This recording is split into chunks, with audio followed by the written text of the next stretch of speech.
হ্যাঁ নিশান, শোনো, আমি আশেপাশে খোঁজ নিয়েছি। এখন পর্যন্ত রহস্যজনক কিছুই আমার নজরে আসেনি। তবে আমি হাল ছাড়ব না। এতদিন ধরে এই নোংরা কাজগুলো কে করে আসছে এটা আমি খুঁজে বের করবই। এতগুলো মানুষের জীবন জড়িয়ে আছে, আমি একটাকেও ছেড়ে দেব না। সবাইকে তাদের পাওনা বুঝিয়ে দেব, প্রত্যেককে শাস্তি আমি নিজে হাতে দেব। তীব্র একটা আক্রোশ নিয়ে নীল ফোনটা কেটে দিয়ে কিছুক্ষণ রক্তচক্ষু নিয়ে সামনের দিকে তাকিয়ে থাকে। তার শক্ত চোয়াল আর চোখের চাউনি বলে দিচ্ছে সে কতটা ভয়ঙ্কর হতে পারে। এমন সময় কয়েকটা মেয়ে কলেজের গেট দিয়ে বেরিয়ে হাসাহাসি করতে করতে নীলের ফুচকা গাড়ির সামনে এসে দাঁড়ালো। এদের মধ্যে একজন বেশ চড়া গলায় নীলকে উদ্দেশ্য করে বলে উঠল, ওই মামা, ঝাল বেশি করে দিয়ে 3 প্লেট ফুচকা দেন তো, খুব খিদে পেয়েছে, দেরি করবেন না একদম। হঠাৎ করে নীলের চিন্তার জগতে ছেদ পড়ল। সে সামনের দিকে তাকিয়ে দেখল সে কলেজেরই কয়েকজন মেয়ে তার সামনে দাঁড়িয়ে। নীল দ্রুত তার চোখের ক্রোধ লুকিয়ে ফেলল। সে এক মুহূর্তের জন্য চোখ বন্ধ করে নিজেকে শান্ত করল। একজন খুনি গডফাদার থেকে সে মুহূর্তে রূপান্তরিত হলো একজন সাধারণ ফুচকাওয়ালায়। দীর্ঘ একটা নিঃশ্বাস ছেড়ে নিজেকে স্বাভাবিক করে সে বলল, হ্যাঁ মামা, এখনও দিচ্ছি। আপনারা সামনের ওই টুলগুলোতে বসেন, আমি এক্ষুনি ফুচকা বানিয়ে আপনাদের দিচ্ছি। মেয়েরা টলে গিয়ে বসা মাত্রই নীলের হাত চলতে শুরু করলো। কিন্তু তার মস্তিষ্ক এখন 3টে স্তরে কাজ করছে। প্রথমত, সে খুব নিপুণভাবে ফুচকার আলু মাখছে, যেন কেউ বিন্দুমাত্র সন্দেহ না করে। দ্বিতীয়ত, তার তীক্ষ্ণ নজর রাস্তার ওপারে দাঁড়িয়ে থাকা একটা সন্দেহভাজন কালো রঙের মাইক্রোবাসের ওপর, যেটা গত 10 মিনিট ধরে ইঞ্জিন চালু করে দাঁড়িয়ে আছে। আর তৃতীয়ত, সে খুব মনোযোগ দিয়ে সামনে বসা মেয়েগুলোর কথা শোনার চেষ্টা করছে। জানিস, আজ নাকি কলেজের পেছনে সেই ড্রাগ ডিলারদের মিটিং হওয়ার কথা। ভয়ে কেউ ওদিক যাচ্ছে না। নীলের হাতের গতি 1 সেকেন্ডের জন্য স্থির হয়ে গেল, কিন্তু পরক্ষণেই সে আরও দ্রুত ফুচকা ভাঙতে শুরু করলো। সে বুঝতে পারল পরিস্থিতি যেদিকে যাচ্ছে তাকে খুব দ্রুত ব্যবস্থা নিতে হবে। সে আশেপাশে এমনভাবে নজর রাখছে যেন সে সাধারণ এক দোকানদার, কিন্তু আসলে সে শিকারিবাজের মতো অপরাধীদের মুভমেন্ট ট্র্যাক করছে। ঠিক সেই মুহূর্তে কলেজের গেট দিয়ে একটা কালো বাইক দ্রুতগতিতে বেরিয়ে গেল। নীল লক্ষ্য করল বাইকের পেছনের লোকটির কোমরে একটা রিভলভার গোজা। তার মানে খেলা শুরু হয়ে গেছে। এই মেয়েগুলোর সামনে এমন কিছু ঘটতে চলেছে যা ওরা কল্পনা করতে পারছে না। আমাকে ফুচকা বানানোর ছলে এই 3 পাখির দিকে নজর রাখতে হবে। মাইক্রোবাস, বাইক আর মেয়েদের দেওয়া তথ্য। নীল খুব সাবধানতার সাথে ফুচকার প্লেট সাজাতে সাজাতে মেয়েগুলোর দিকে এগিয়ে গেল। তার চাউনিতে এখন এক অদ্ভুত চপলতা। কিন্তু পকেটের ভেতরে থাকা ছোট্ট ট্র্যাকারটি সে নিঃশব্দে অন করে দিল। ঠিক এই সময়ে নীলের পকেটে থাকা ফোনটা আবার ভাইব্রেট করে উঠল। নীল ব্লুটুথ ইয়ারফোনটা কানে সেট করে অতি সন্তর্পণে কলটা রিসিভ করল। ওপাশ থেকে তার পার্সোনাল অ্যাসিস্ট্যান্ট নিশানের উত্তেজিত কণ্ঠ ভেসে এলো, স্যার, ওরা মুভ করছে। কলেজের ঠিক পেছনের পরিত্যক্ত গোডাউনটাতে ড্রাগ ডিলিং শুরু হয়ে গেছে। আমি লেন্স দিয়ে দেখতে পাচ্ছি বিশাল অঙ্কের টাকার লেনদেন হচ্ছে। আপনি বললে আমরা এখনই ওদের ওপর ঝাঁপিয়ে পড়তে পারি। আমাদের টিম পজিশন নিয়ে আছে, শুধু আপনার গ্রিন সিগন্যালের অপেক্ষা করছি স্যার। নিশান, তাড়াহুড়ো করে সব ব্যস্ত দিও না, দাঁড়াও, এখনই কোনো অ্যাকশন নিও না। আমি যতক্ষণ না পরবর্তী সিগন্যাল দেব ততক্ষণ তোমরা শুধু দূরে থেকে নজর রাখো। ওরা ঠিক কী করছে, কার সাথে হাত মেলাচ্ছে সেটা খুবই সূক্ষ্মভাবে পর্যবেক্ষণ করো।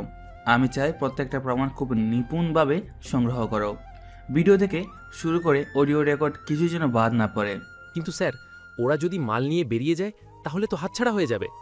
বেরোতে পারবে না নিশান, এই শহরের প্রতিটি গলি আমার নখত পড়ে। মনে রেখো নিশান, এরা তো সবে মাত্র কয়েকটা তুচ্ছ মাছিল। এদের মেরে আমার আক্রোশ মিটবে না। আমার সেই রাঘব বোয়ালকে চাই, যার আন্ডারে এরা এই রাজত্ব চালাচ্ছে। এই চুনোপুরীদের ধরে আমি আসল হুতাকে সতর্ক করতে চাই না। আমি চাই জালের শেষ সুতোটা ধরে টান দিতে, যেন পুরো সাম্রাজ্যটা একেবারে ধসে পড়ে। তাই শান্ত থাকো এবং ব্যাকগ্রাউন্ডে চেক করো আর কার কার গাড়ি ওখানে ঢুকছে। ফোন কানে রেখে নীল অত্যন্ত ক্ষিপ্রতার সাথে ফুচকার আলু মাখতে লাগলো। তার আঙুলগুলো যখন মশলা মেশাচ্ছে তখন তার মস্তিষ্ক ড্রাগ ডিলারদের পালানোর সবকটা পথ বন্ধ করার ছক কষছে। সে একই সাথে 3টে কাজ করছে, ফুচকা বানাচ্ছে, নিশানের আপডেট শুনছে এবং সামনে বসা মেয়েগুলোর দিকে গভীর নজর রাখছে। সে লক্ষ্য করল নীলিমা নামের মেয়েটি বারবার ফোনের দিকে তাকাচ্ছে এবং বেশ ঘাবড়ে আছে। এই নিন আপনাদের প্রথম প্লেট। জাল কি ঠিক আছে মামা, নাকি আরও একটু দেব? আসলে এই কলেজের আশেপাশে ইদানিং অনেক নতুন মুখ দেখা যাচ্ছে, তাই ভাবলাম আপনাদের একটু সাবধান করে দিই। আপনারা তো গড়ের মেয়ে, সাবধানে থাকবেন। আপনি আপনি এসব কিভাবে জানলেন মামা? পুলিশও তো যেটা জানে না আপনি সেটা বলছেন। আপনি কি কাউকে দেখেছেন এখানে সন্দেহজনক কিছু করতে? আমি তো সামান্য ফুচকাওয়ালা মামা, সারাদিন রাস্তার মোড়ে দেখি কত মানুষ আসে, কত মানুষ যায়, সবার চোখের বাসা পড়া আমার পুরনো অভ্যাস। তবে একটা কথা মনে রাখবেন, বাঘ যখন শিকার করতে আসে তখন সে নিঃশব্দে আসে। আপনারা ফুচকা এনজয় করেন, বাঘেটা আমি দেখছি। নীল কথাটি বলে আবার তার কাজে মনোযোগ দিল। তার কানে তখন নিশানের কণ্ঠ বেজে উঠল যে গোডাউনে আরও একটি নামি দামি গাড়ি প্রবেশ করেছে। নীলের ঠোঁটের কোণে তখন এক পৈশাচিক হাসি ফুটে উঠল। সে জানে আজ রাতেই এই কলেজের পেছনের গোডাউনটা অপরাধীদের বধ্যভূমিতে পরিণত হবে। কিন্তু তার আগে তাকে এই সাধারণ ফুচকাওয়ালার অভিনয়টা নিখুঁতভাবে শেষ করতে হবে। সে যেন একাই এক মস্ত বড় দাবা খেলার খেলোয়াড়, যেখানে প্রতিটি গুটি তার কথা মতো চলছে। নীলিমার ফুচকা খেতে ব্যস্ত থাকলেও নীলের দৃষ্টি এখন কলেজের সীমানা ছাড়িয়ে বহুদূর বিস্তৃত। তার হাতের আঙুলগুলো যখন ফুচকার ভেতরে টক জল ভরছে তখন তার কান ব্লুটুথ ইয়ারফোনের মাধ্যমে তার নেটওয়ার্কের বিভিন্ন সদস্যদের থেকে আসা তথ্যে নিবদ্ধ।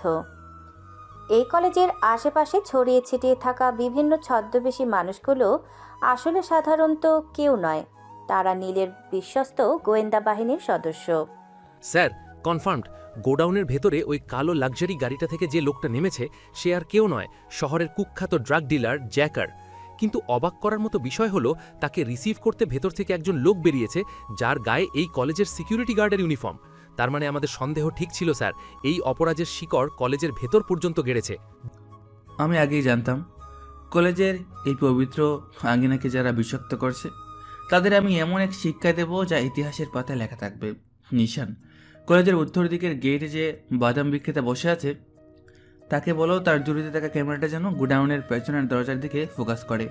আমি দেখতে চাই ওই সিকিউরিটি গার্ড ছাড়া আর কে কে ভেতরের লোক। নীল ফুচকার প্লেট রিলিফ করতে করতে হঠাৎ লক্ষ্য করল দূরে একটি বাইক নিয়ে দুজন যুবক এসে নীলিমাদের দিকে খুব অশুভ দৃষ্টিতে তাকাচ্ছে। তাদের একজনের হাতে একটি ছোট প্যাকেট যা সে বারবার নীলিমাকেও দেখানোর চেষ্টা করছে। নীল বুঝতে পারল এরা ড্রাগ প্যাডলার যারা কলেজের সহজ সরল ছাত্রছাত্রীদের টার্গেট করে।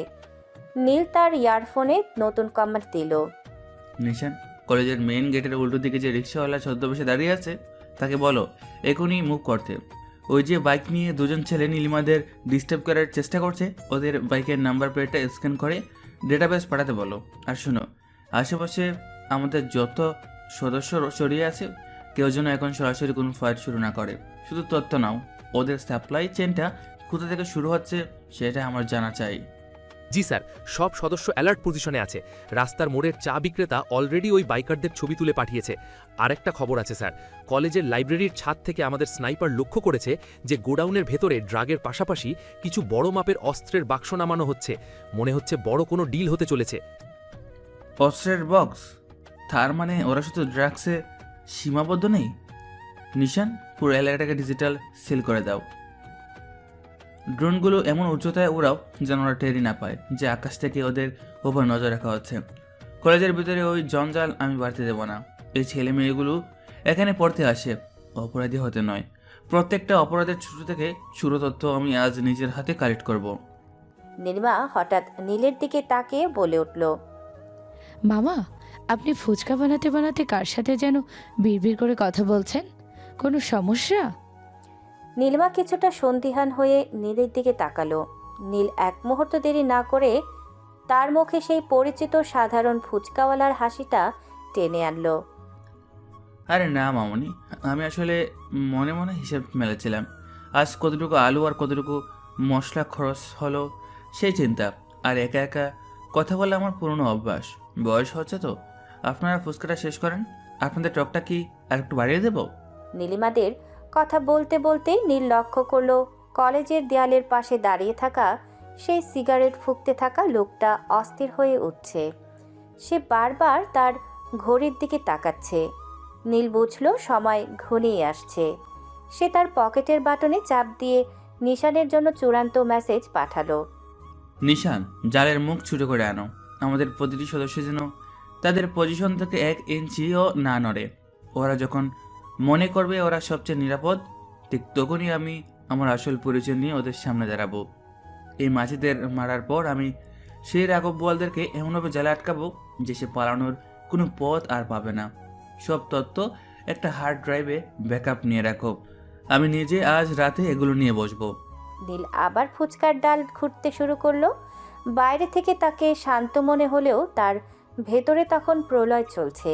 কলেজের আশেপাশে ছড়িয়ে থাকা তার বাহিনীর সদস্যরা, কেউ রিকশাওয়ালা, কেউ বাদাম বিক্রেতা, কেউ বা সাধারণ পথচারী, সবাই এখন এক একজন দক্ষ শিকারী। তারা শুধু তাদের গডফাদার নীলের শেষ ইশারার অপেক্ষায় আছে।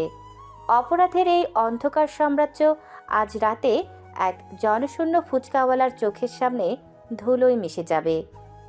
কলেজের পিছনের পরিত্যক্ত গোডাউনটার চারপাশে এখন শ্মশানের নিস্তব্ধতা। নীল তার ফুচকার গাড়িটা একপাশে সরিয়ে রেখে নিশানের দেওয়া সিগন্যালের অপেক্ষায় ছিল। তার জ্যাকেটের নিচে লুকানো 9mm পিস্তলটা একবার স্পর্শ করে সে নিশ্চিত হয়ে নিল আন্ডারওয়ার্ল্ডের গডফাদার আজ নিজেই রণক্ষেত্রে নামার জন্য প্রস্তুত। ঠিক যখন সে পা বাড়াবে তখনই বাতাসের নিস্তব্ধতা ভেঙে বিকট সাইরেনের শব্দে পুরো এলাকা কেঁপে উঠল। স্যার, সর্বনাশ হয়ে গেছে। কোত্থেকে এক ঝাঁক পুলিশের গাড়ি এসে পুরো গোডাউন এলাকা ঘিরে ফেলেছে। ওরা কোনো প্ল্যান ছাড়াই সরাসরি অ্যাটাক শুরু করে দিয়েছে স্যার। আমাদের সব মুভমেন্ট ওরা ব্লক করে দিচ্ছে। Sir, what? পুলিশ এখানে এলো কোথা থেকে? আমি তো ওদের কোনো ইনফরমেশন দেইনি। নিশান, ওদের থামাও।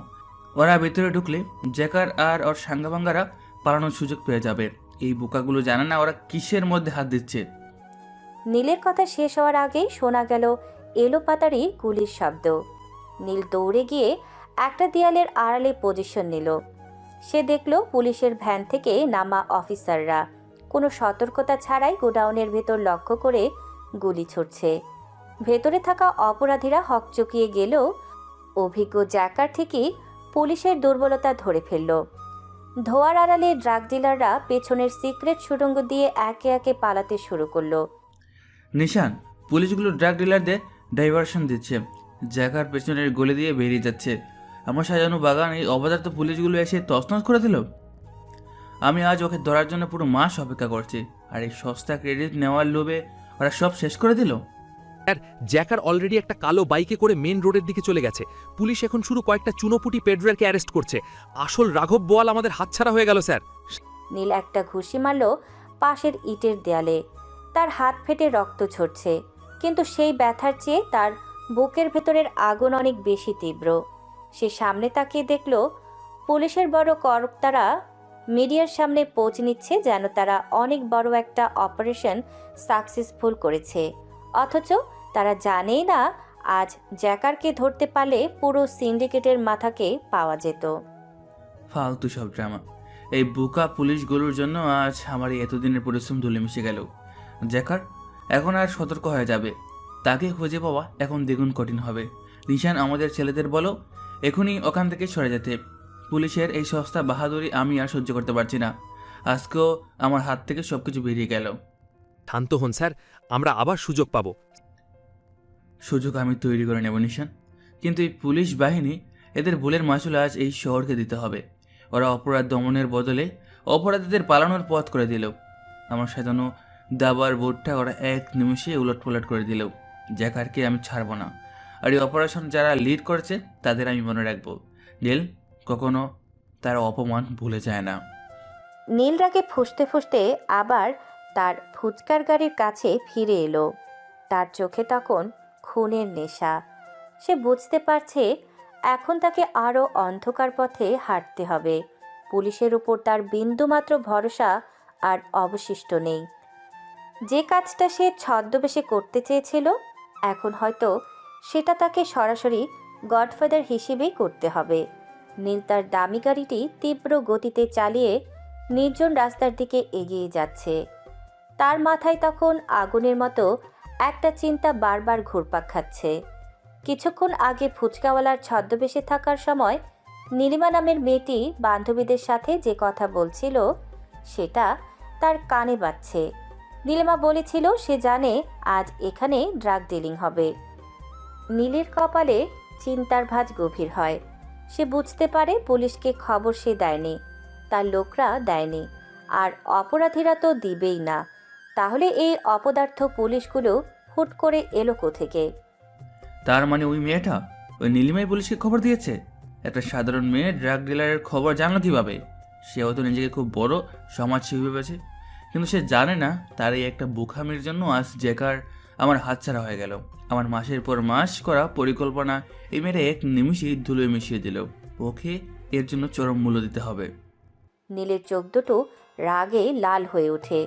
সে গাড়ি চালাতে চালাতেই এক হাতে ফোন বের করে দ্রুত তার পার্সোনাল অ্যাসিস্ট্যান্ট নিশানকে একটা টেক্সট মেসেজ পাঠায়। মেসেজটি ছিল অত্যন্ত সংক্ষিপ্ত এবং ভয়ঙ্কর। মেসেজ পাঠিয়ে সে ফোনটা পাশে ছুঁড়ে ফেলে দেয়। স্যার, এত রেগে আছেন কেন?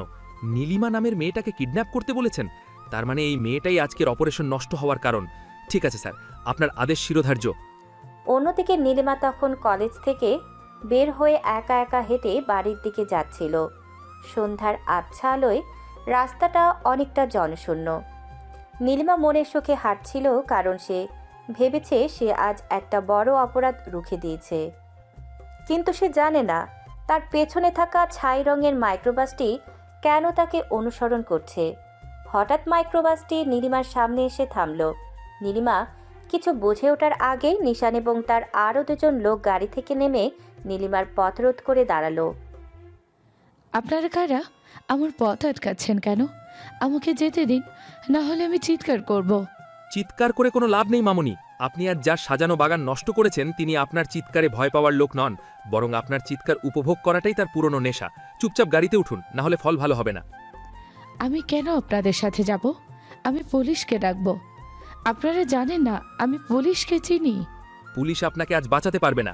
পুলিশকে তো আপনি আপনার বীরত্ব দেখাতে ডেকেছিলেন, কিন্তু সেই বীরত্বের ফল যে এত তেতো হবে সেটা বোধহয় ভাবেননি। ধরো একে।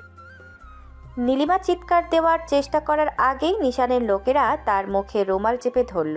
ক্লোরোফর্মের কড়া গন্ধে নীলিমা মুহূর্তের মধ্যেই নেতিয়ে পড়ল। নিশান তাকে পাজাকোলা করে গাড়ির পেছনের সিটে তুলে দিল। গাড়িটি দ্রুত গতিতে অন্ধকার রাস্তায় মিশে গেল। কিছুক্ষণ পর গাড়িটি এসে থামল শহরের বাইরে একটি পরিত্যক্ত কারখানার সামনে, যা নীলের একটি গোপন আস্তানা। নীল তখন সেখানে নিজের পিস্তলটা পরিষ্কার করছিল। তার সামনে একটা বড় স্ক্রিনে সিসিটিভি ফুটেজ চলছে। স্যার, টার্গেটকে নিয়ে আসা হয়েছে। মেয়েটা এখন আমাদের বেসমেন্টে আছে। জ্ঞান ফিরলেই ওকে আপনার সামনে হাজির করা হবে। ওকে শিকল দিয়ে বেঁধে রাখো নিশান। আমি চাই ও যখন চোখ খুলবে তখন যেন ওর সামনে এই শহরের সবচেয়ে বড় অন্ধকারটা দেখতে পায়। আমি ওর মুখ থেকে শুনতে চাই এই দৃশ্যটা ও পেলে কোথা থেকে। যে কাজে হাত দেওয়ার সাহস প্রশাসনের নেই সেখানে ও নাক গলাতে এলো কেন? নীল তার চেয়ার থেকে উঠে ধীর পায়ে বেসমেন্টের দিকে এগিয়ে যেতে লাগলো। তার প্রতিটি পদক্ষেপের শব্দে যেন এক একটা মৃত্যুর পরোয়ানা লুকিয়ে আছে।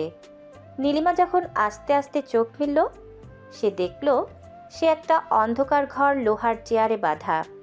তার সামনে শুধু একটা বাল্ব জ্বলছে, আর সেই আবছা আলোয় সে দেখতে পেল একজন মানুষকে, যার অবয়ব দেখে তার কলিজা শুকিয়ে এলো। সে বুঝতে পারল এ সেই ফুচকাওয়ালা নয়, এ সাক্ষাৎ মৃত্যুদূত। নীল তার সামনে গিয়ে দাঁড়ালো। ওপর থেকে পড়া টিমটিমে আলোয় নীলের অবয় ফুটে উঠতেই নীলিমার চোখ ছানা বড়া হয়ে গেল। ফুচকাওয়ালা মামা, আপনি এখানে? আরে মামা দেখুন, আমাকে কিছু লোক ধরে এনেছে এখানে। আপনি কিভাবে এখানে এলেন? আপনাকেও কি ওরা ধরে এনেছে? মামা প্লিজ ওদের বলুন না আমাকে ছেড়ে দিতে, আমি খুব ভয় পাচ্ছি। নীলিমার মুখে ফুচকাওয়ালা মামা ডাক শুনে নীলের চোয়াল শক্ত হয়ে এলো। তার ভেতরে বইতে থাকা আগ্নেয়গিরি যেন এখনই ফেটে পড়বে। সে দাঁতে দাঁত চেপে নীলিমার দিকে কয়েক কদম এগিয়ে গেল। নীলিমার চোখে তখনও বিশ্বাস হচ্ছে না যে তার পরিচিত সহজ সরল ফুচকাওয়ালা এখানে এখন হিংস্র ভঙ্গিতে দাঁড়িয়ে থাকতে পারে। নীল হঠাৎ তার গায়ের জ্যাকেটটা ঝেড়ে পাশে থাকা একটা কাঠের চেয়ারে সজোরে লাথি মারল। বিকট শব্দে চেয়ারটা ভেঙে চুরমার হয়ে গেল।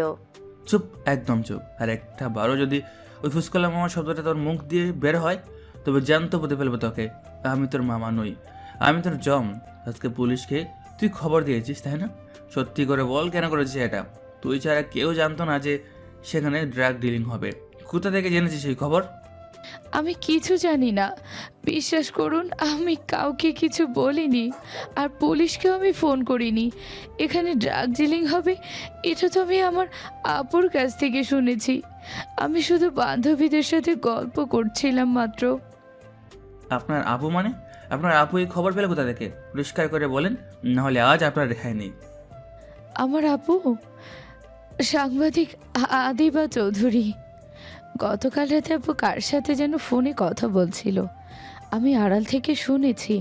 আপু বলছিল কলেজের পেছনে আজ বড় একটা ড্রাগ ডিলিং হবে।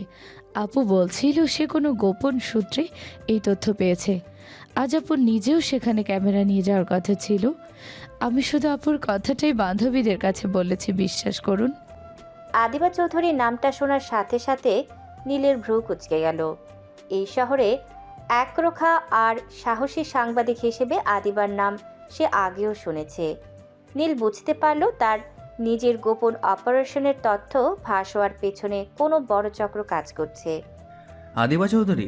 এই মেয়েটা তো সারাক্ষণ আন্ডারওয়ার্ল্ডের পেছনে হন্য হয়ে ঘুরে, কিন্তু সে এই খবর পেল কার কাছ থেকে নিছেন? জি স্যার, বলুন। আদিবা চৌধুরীর উপর নজরদারি বাড়াও। সে কার সাথে ফোনে কথা বলছিল এবং কার কাছ থেকে এই খবর পেয়েছে সেটা আমার 1 ঘন্টার মধ্যে জানা চাই। আর এই মেয়েটাকে আপাতত এই গড়ি থালাবদ্ধ করে রাখো। ওর আপু যদি সাংবাদিক হয় তবে ওকে দিয়ে আমাদের কাজ হতে পারে। প্লিজ আমাকে ছেড়ে দিন, আমার আপু জানলে অনেক সমস্যা হবে। আমি কাউকে কিচ্ছু বলবো না। তোর আপু যদি সত্যি সাংবাদিক হয় তবে সে অলরেডি তোর নিখোঁজ হওয়ার খবর পেয়ে গেছে। এখন দেখা যাক তার কলম বেশি শক্তিশালী নাকি আমার ক্ষমতা। ওকে আটকে রেখো নিশান। নীল ঘর থেকে বেরিয়ে গেল। তার মাথায় এখন নতুন ছক। আদিবা চৌধুরী যদি তথ্যের উৎস হয় তবে সেই উৎসের কাছে পৌঁছাতে নীলিমাই হতে পারে তার সবচেয়ে বড় টোপ। আন্ডারওয়ার্ল্ডের গডফাদার এখন এক নতুন খেলায় নামতে চলেছে। বোন নিখোঁজ হওয়ার খবর পেয়ে আদিবা চৌধুরী পাগলের মতো হয়ে গিয়েছিল, কিন্তু সে একজন পেশাদার ক্রাইম রিপোর্টার, তাই আবেগ সামলে সে তার সবকটি সোর্স কাজে লাগিয়ে ফেলে। শহরের প্রতিটি অলিগলি আর অন্ধকার জগতের খবর তার নখদর্পণে। নিজের সোর্সের মাধ্যমে অনেক কাঠখড় পুড়িয়ে সে জানতে পারে নীলিমাকে শহরের উপকণ্ঠে একটি পরিত্যক্ত পুরনো সমিলে আটকে রাখা হয়েছে। আদিবা আর 1 সেকেন্ড সময় নষ্ট না করে নিজের স্কুটার নিয়ে ঝড়ের গতিতে ছুটে আসে সেই আস্তানার সামনে। সেখানে কোনো প্রহরী নেই, গেটটা হাট করে খোলা। আদিবা বুক ভরা সাহস নিয়ে ভেতরে পা রাখে। নীলিমা, নীলিমা কোথায় আছিস তুই? সাহস থাকলে সামনে আয় কাপুরুষের দল, আমার বোনকে ছেড়ে দে। আদিবা ঘরের ভেতরে ঢুকতেই তার গলার আওয়াজ প্রতিধ্বনিত হয়ে ফিরে এলো। কারখানার ভেতরের পরিবেশটা অদ্ভুত রকম শান্ত। ঘরের ঠিক মাঝখানে একটি বড় রাজকীয় সোফা রাখা, যার উপরে বিশাল এক ঝাড়বাতি জ্বলছে, আর সেই সোফায় বেশ আয়েশ করে বসে আছে নীল। তার এক হাতে দামি সিগার, অন্য হাতে একটা পুরনো ডায়েরি। তাকে দেখে মনে হচ্ছে সে কোনো অপরাধী নয়, বরং কোনো প্রসাদের রাজা।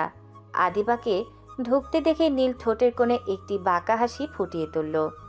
ওয়েলকাম আদিবা চৌধুরী। আমি জানতাম আপনার মতো মেধাবী সাংবাদিকের আমার এই ঠিকানা খুঁজে পেতে খুব বেশি সময় লাগবে না। আপনার জন্য আমি ঠিক 10 মিনিট ধরে অপেক্ষা করছি। বসুন। চা নাকি কফি? ফালতু রসিকতা বন্ধ করো। আমার বোন কোথায়? নীলিমা যদি এক চুলা আঘাত পায় তবে আমি তোর এই আস্থানা জ্বালিয়ে দিব। তুই জানিস না কার উপর হাত দিয়েছিস। জানি বলি তো আপনাকে এখানে আমন্ত্রণ জানিয়েছি। আপনার বোন একদম সুরক্ষিত আছে আদিবা, তবে তার মুক্তি নির্ভর করছে আপনার উপর। আপনি গত রাতে কার সাথে ফোনে কথা বলছিলেন এবং কলেজের পেছনে ড্রাগ ডিলিং হওয়ার খবর আপনি কার কাছ থেকে পেয়েছেন সেই নামটা আমার এক্ষুনি চাই। তুমি তুমি এসব জানলে কিভাবে? আর তুমি কে? তোমাকে তো আমি কখনো দেখিনি। আমাদের ডায়েরিতে তো তোমার মতো কোনো গডফাদারের ছবি নেই। সব গডফাদার তো আর ট্রাইশুট পরে ঘুরে না দিবা। কেউ কেউ রাস্তার মোড়ে দাঁড়িয়ে পরম মমতায় ফুচকাও বানায়। আসলে চোখের ভুল সবসময় মানুষের কাল হয় দাঁড়ায়। আপনার বোন সেই ভুলই আজ এখানে বন্দি। এখন বলুন সেই সোর্সের নাম কি? আমি আমার সোর্সের নাম কোনো দিন কারো কাছে প্রকাশ করি না। তা আমার মৃত্যু হলেও না। তুমি আমাকে ভয় দেখিয়ে লাভ নেই। নীল সোফা থেকে উঠে ধীর পায়ে আদিবার সামনে এসে, মৃত্যুর ভয় আমি আপনাকে দেখাচ্ছি না দিবা, কিন্তু আপনি কি চান আপনার ভুলের জন্য আপনার আদরের ছোট বোনকে সারা জীবন এই অন্ধকারের মাসুল দিতে হোক? নীলিমা কিন্তু আপনার এই গোপন সোর্সের কথা আমাকে সব বলে দিয়েছে। এখন আমি শুধু আপনার মুখ থেকে কনফার্ম হতে চাই। নীল আদিবার চোখের দিকে স্থিরভাবে তাকিয়ে থাকলো। আদিবা বুঝতে পারল সে এক ভয়ঙ্কর জালে ফেসে গেছে। এই লোকটা সাধারণ কোনো অপরাধী নয়। সে আদিবার প্রতিটি পদক্ষেপের কথা আগে থেকেই জানে। আদিবা বুঝতে পারল নীলিমার প্রাণের বিনিময়ে তাকে হয়তো এখন সেই চরম গোপন সত্যটা বলতে হবে, যা সে বছরের পর বছর ধরে লুকিয়ে রেখেছে। নিশান, আদিবা চৌধুরীকে আমাদের স্পেশাল গেস্ট রুমে নিয়ে যাও আর ওনাকে নীলিমার সাথে দেখা করার ব্যবস্থা করে দাও। তবে মনে রাখবেন আদিবা, সত্যটা না বলা পর্যন্ত এই গেট দিয়ে আপনাদের দুজনের কারোরই বের হওয়া সম্ভব নয়। আদিবা তার দুশ্চিন্তা আর রাগ আর চেপে রাখতে পারল না। নীলের নির্বিকার ভঙ্গি তাকে যেন আরও বেশি উস্কে দিচ্ছে। সে নীলের খুব কাছে এগিয়ে গিয়ে চিৎকার করে উঠল। তার চোখ দিয়ে তখন টলমল করে জল পড়ছে। কি শত্রুতা আপনার আমার সঙ্গে? কেন আমার নিষ্পাপ বোনটাকে এভাবে কষ্ট দিচ্ছেন? ও তো এই জগতের কিছুই জানে না। আপনার যদি কোনো হিসাব মেটানোর থাকে তবে আমার সাথে মেটান। আমি সাংবাদিক, আমি অনেকের মুখোশ খুলে দিয়েছি। শত্রুতা তো আপনার আমার সাথে হওয়ার কথা। আমাকে কষ্ট দেন, আমাকে আটকে রাখেন প্লিজ। আমার বোনকে ছেড়ে দিন। ওর বোনের কষ্ট আমি সহ্য করতে পারছি না। আদিবার এই আর্তনাদ শুনে নীল কিছুক্ষণ চুপ করে থাকল। তার চেহারার সেই পৈশাচিক হাসিটা মুহূর্তেই মিলিয়ে গেল। সে হাতের সিগারটা অ্যাশট্রেতে পিষে নিভিয়ে ফেলল। এরপর সে খুব ধীর পায়ে আদিবার সামনে এসে দাঁড়ালো। নীলের চোখের মণিতে তখন এক অদ্ভুত বিষণ্ণতা আর শীতলতা। সে খুব নিচু আর করুণ গলায় কথা বলতে শুরু করলো। আপনার বোনের কষ্ট হচ্ছে? আপনার বোনের কষ্ট দেখে আপনার খুব মায়া হচ্ছে, তাই না? আপনার কাছে আপনার বোনের কষ্টই কষ্ট, আর কারো বোনের কষ্ট কি কষ্ট না? এই শহরের রাজপথে যখন বিচার না পেয়ে কোনো বোন দুঃখে কাঁদে কিংবা হারিয়ে যায়, তখন আপনার এই মায়া কোথায় থাকে আদিবা চৌধুরী? মনে রাখবেন, আপনার বোনের কষ্টই এই পৃথিবীতে একমাত্র কষ্ট না। নীলের কণ্ঠস্বরে এমন এক গভীর ক্ষত আর হাহাকার ছিল যে আদিবা মুহূর্তের জন্য স্তব্ধ হয়ে গেল। সে ঝানু সাংবাদিক, মানুষের গলার স্বর শুনে মনের অবস্থা বোঝা তার পেশা। নীলের এই কথাগুলোর পেছনে লুকিয়ে থাকা তীব্র যন্ত্রণা আদিবাকে ভেতর থেকে কাঁপিয়ে দিল। সে দেখতে পেল নীলের চোখে আগুনের বদলে এখন এক গভীর শূন্যতা। আদিবা নিজের অজান্তেই এক পা পিছিয়ে গেল। এই মানুষটার ভিতরে কি এমন কষ্ট লুকিয়ে আছে? কি এমন ঘটনা ছিল তার জীবনে যা তাকে একজন নির্দয় গডফাদার পরিণত করেছে? এই কণ্ঠের ব্যথা তো কোনো অভিনয় হতে পারে না। আমি কার সাথে লড়ছি? একজন অপরাধীর সাথে, নাকি এক ভাগ্যহত মানুষের সাথে যে নিজেই কোনো বোনের কষ্টের প্রতিশোধ নিতে এই পথে নেমেছে? আদিবা, আমি নীলিমাকে অকারণে কষ্ট দিতে চাই না, কিন্তু আপনি যে খবরটা আজ পুলিশকে দিয়ে পাইয়ে দিয়েছেন তাতে আমার কোনো ক্ষতি হয়নি। ক্ষতি হচ্ছে সেই সব মানুষদের যারা জায়গার পতন হলে হয়তো নতুন করে বাঁচার স্বপ্ন দেখত। আপনি আপনার খবরের নেশায় আজ অনেক বড় একটা সুযোগ নষ্ট করে দিয়েছেন। আদিবা নীলের চোখের দিকে তাকিয়ে বুঝতে পারল এই মানুষটা যতটা না রাগ থেকে এসব করছে তার চেয়ে বেশি করছে ভেতরের কোনো এক না বলা যন্ত্রণার আগুন থেকে। নীলের বুকের ভেতর যে কত বড় গোপন ক্ষত জমা হয়ে আছে সেটা আদিবা এখন অনুভব করতে পারছে। সে বুঝল নীলকে বুঝতে হলে শুধু তার বর্তমান নয়, তার অতীতকেও ঘাঁটতে হবে। নিশান, আদিবাকেও নিয়ে যাও। আমি চাই সে নীলিমার সামনে বসে থাকুক আর দেখুক বোনের কষ্ট কাকে বলে। ততক্ষণে আদিবা চিন্তা করুক সত্যটা কি সে বলবে নাকি নিজের জেদ ধরে রাখবে। আদিবা যখন নিশানের সাথে বেসমেন্টের দিকে যাচ্ছিল তখনও তার কানে নীলের সেই করুণ সুরটা বাজছিল। আপনার বোনের কষ্টই কষ্ট। সে বুঝতে পারল এই রহস্যের জট খুলতে হলে তাকে এখন নীলের সেই অদেখা মানুষটার মুখোমুখি হতে হবে। আন্ডারওয়ার্ল্ডের এই গডফাদারের আড়ালে এক বড় ট্র্যাজেডি লুকিয়ে আছে। সময় যেন থমকে দাঁড়িয়ে আছে সেই পরিত্যক্ত কারখানায়। দেখতে দেখতে 24 ঘন্টা পার হয়ে গেল, কিন্তু আদিবা চৌধুরী মুখ খোলেনি। তার সাংবাদিক সত্তা আর জেদ তাকে এখনও আটকে রেখেছে, কিন্তু নীলের ধৈর্যের বাঁধ এখন ভাঙার পথে। তার রক্তচক্ষু আর শক্ত চোয়াল বলে দিচ্ছে বড় কোনো প্রলয় আসতে চলেছে। নীল ধীর পায়ে আদিবার ঘরে প্রবেশ করল। রুমের গুমট পরিবেশে নীলের উপস্থিতিতে বাতাসের ভার বেড়ে গেল। 24 ঘন্টা আদিবা, পুরো একটা দিন আমি আপনাকে সময় দিয়েছি, কিন্তু আপনি এখনও আপনার জেদ নিয়ে বসে আছেন। আমার ধৈর্য পরীক্ষা করবেন না। এখন যদি আপনি সত্যিটা স্বীকার না করেন তবে আপনার চোখের সামনে আপনার বোনকে আমি একা নিঃশেষ করে দেব, ঠিক যেভাবে সেদিন আমার বোনকে শেষ করে দেওয়া হয়েছিল। আপনি বুঝবেন আদিবা, চোখের সামনে নিজের আদরের বোনের কষ্ট দেখা কতটা ভয়ঙ্কর। নীল, কেন এমন করছেন আপনি? কেন একটা নিষ্পাপ মেয়ের উপর এত আক্রোশ আপনার?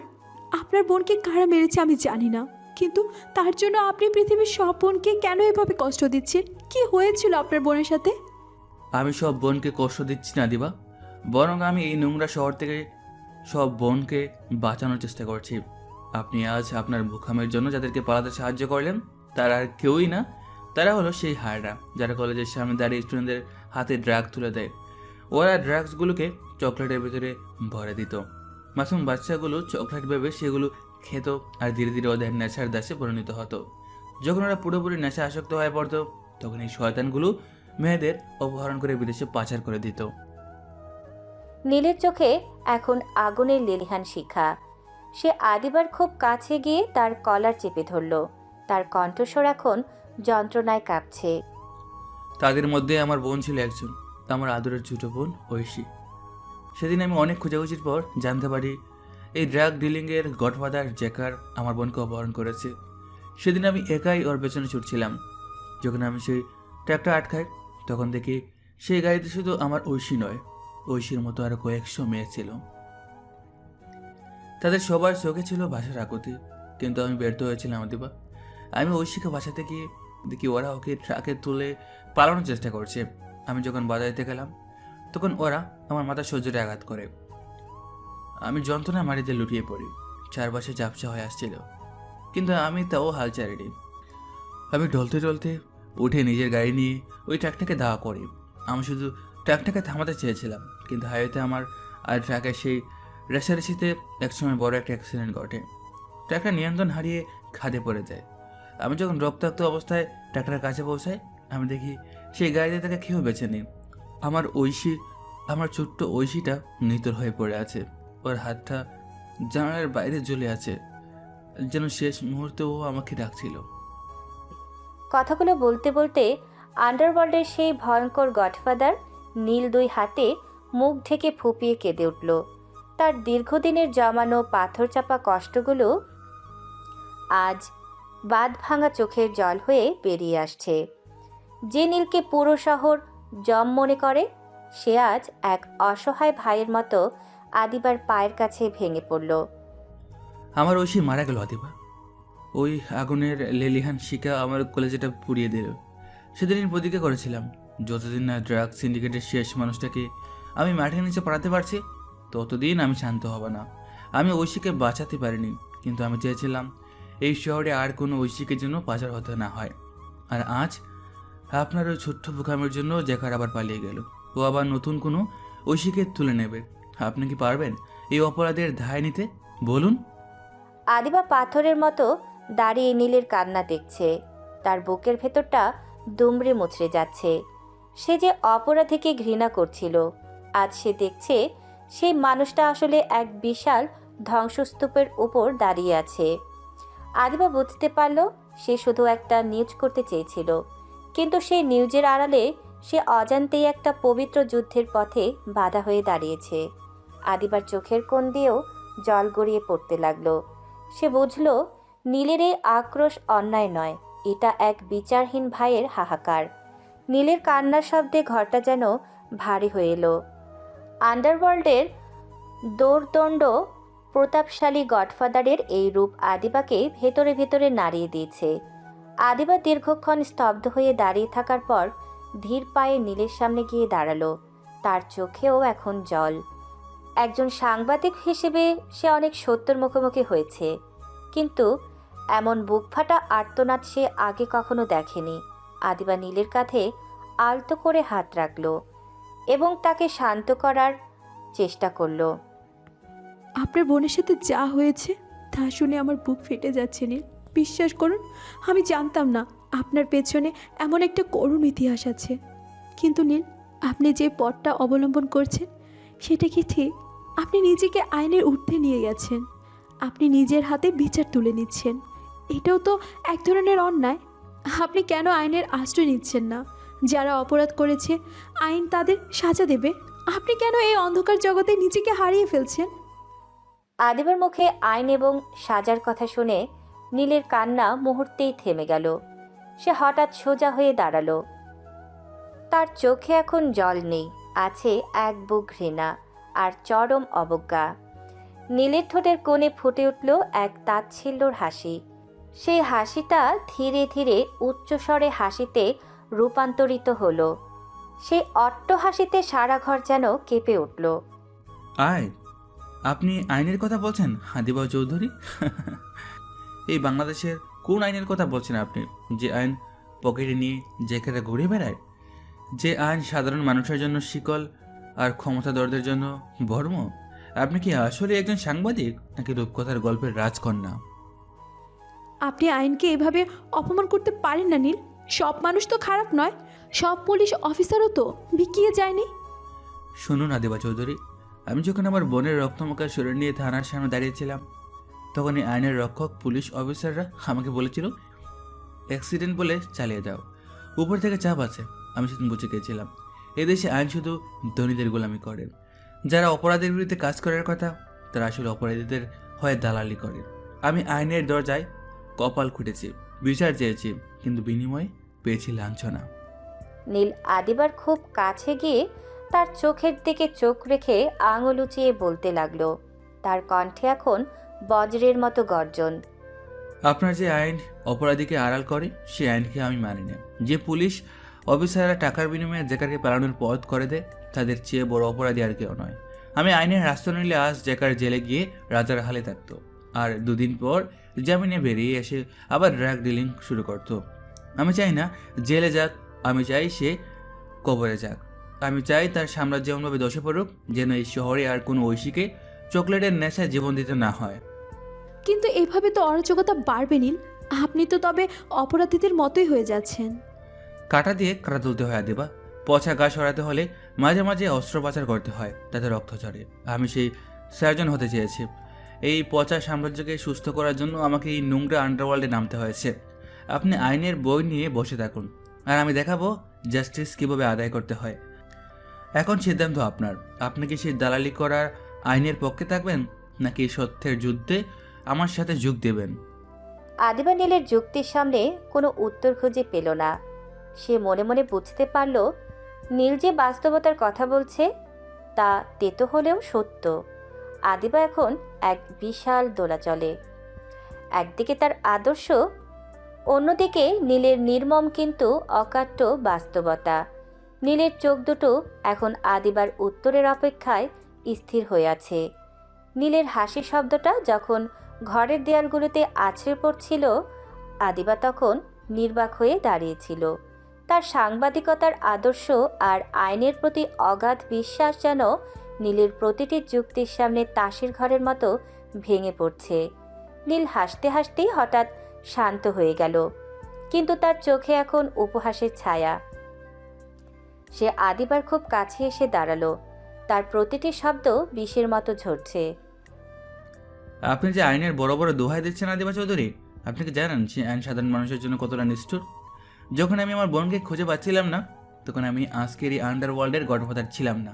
তখন আমি ছিলাম সাধারণ একজন মানুষ, নীল আহসান, একজন সাধারণ ভাই যে তার বোনকে পাগলের মতো খুঁজছিল। আমি সেদিন আপনার ওই তথাকথিত আইনের রক্ষকদের কাছে গিয়েছিলাম।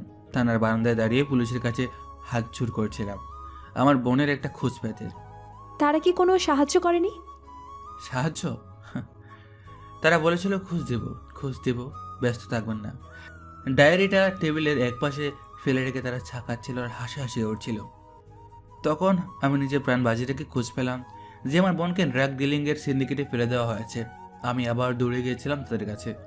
আমি পুলিশের হাতে পায়ে ধরেছিলাম, চিৎকার করে বলেছিলাম, স্যার, ওরা ট্রাক ভর্তি করে মেয়েদের নিয়ে যাচ্ছে, আমার বোনকে বাঁচান। কিন্তু তারা আমার সাথে অমানবিক আচরণ করছিল, আমাকে ধাক্কা দিয়ে থানা থেকে বের করে দিয়েছিল। তারা বলেছিল আমি নাকি পাগল হয়ে গেছি। নীলের কণ্ঠ এখন কান্নায় আর রাগে রুদ্ধ হয়ে আসছে।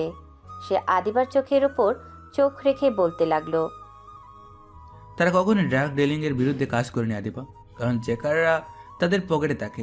যে ট্রাকটাকে আমি ধাওয়া করেছিলাম, সে ট্রাকটার সামনে একটা পুলিশের জিপ পাহারা দিয়ে রাস্তা পরিষ্কার করে দিচ্ছিল।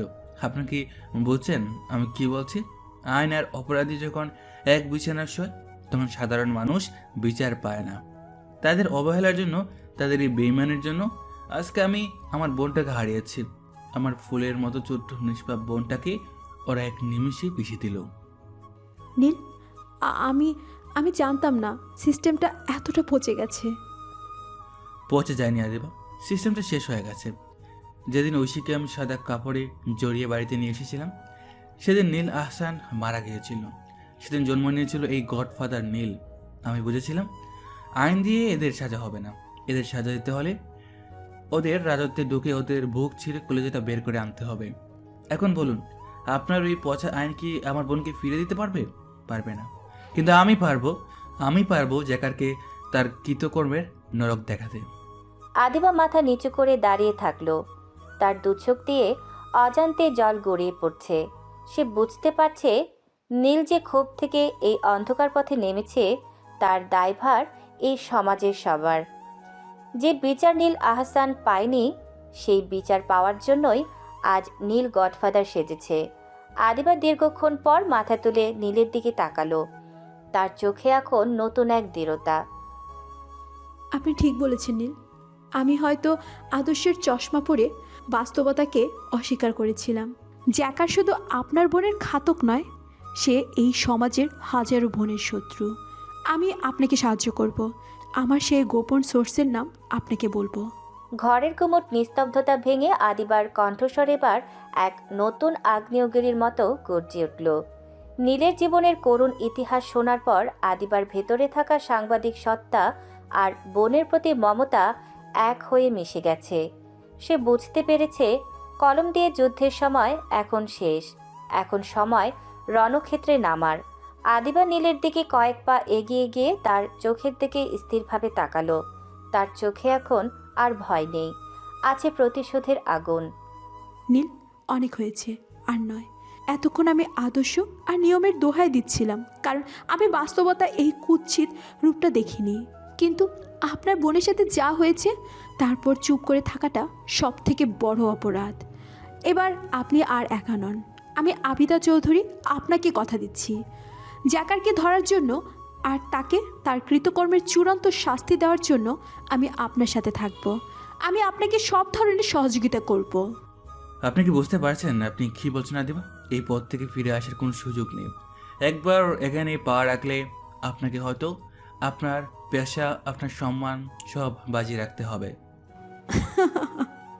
যে সম্মান অপরাধীদের বাঁচাতে সাহায্য করে, সেই সম্মানে আমার কোনো দরকার নেই নীল।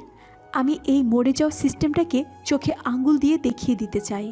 সাধারণ মানুষের যখন দেয়ালে পিঠ থেকে যায়, তখন তারা চাইলেই কি না কি করতে পারে। আমি চাই আমার সাংবাদিকতার নেটওয়ার্ক আর আপনার শক্তি এক হয়ে এই পচা সমাজটার মুখোশ খুলে দিক। জ্যাকার মনে করেছে সে ধরাছোঁয়ার বাহিরে, কিন্তু সে জানে না এখন তার জম আর তার সাক্ষী হাত মিলিয়েছে। আদিবার এই রূপান্তর দেখে নীলের চোখের কোণে এক চিলতে স্বস্তির ছায়া ফুটে উঠল। সে বুঝতে পারল এতদিনের লড়াইয়ে সে হয়তো একজন যোগ্য সঙ্গী খুঁজে পেয়েছে। আদিবা তার ফোনটা বের করে একটি ফাইল ওপেন করলো। নীল, আমি আমার সোর্সের নাম আপনাকে বলছি। আসলে কোনো মানুষ নয়, আসলে আমার সোর্স হলো জ্যাকারের খুব কাছের একজন আইটি বিশেষজ্ঞ, যে জ্যাকারের সব ট্রানজ্যাকশন আর লোকেশন ট্র্যাক করে। সে জ্যাকারকে খুবই অপছন্দ করে, কারণ জ্যাকার তার ছোট ভাইকে ড্রাগসের নেশায় ডুবিয়ে মেরে ফেলেছে।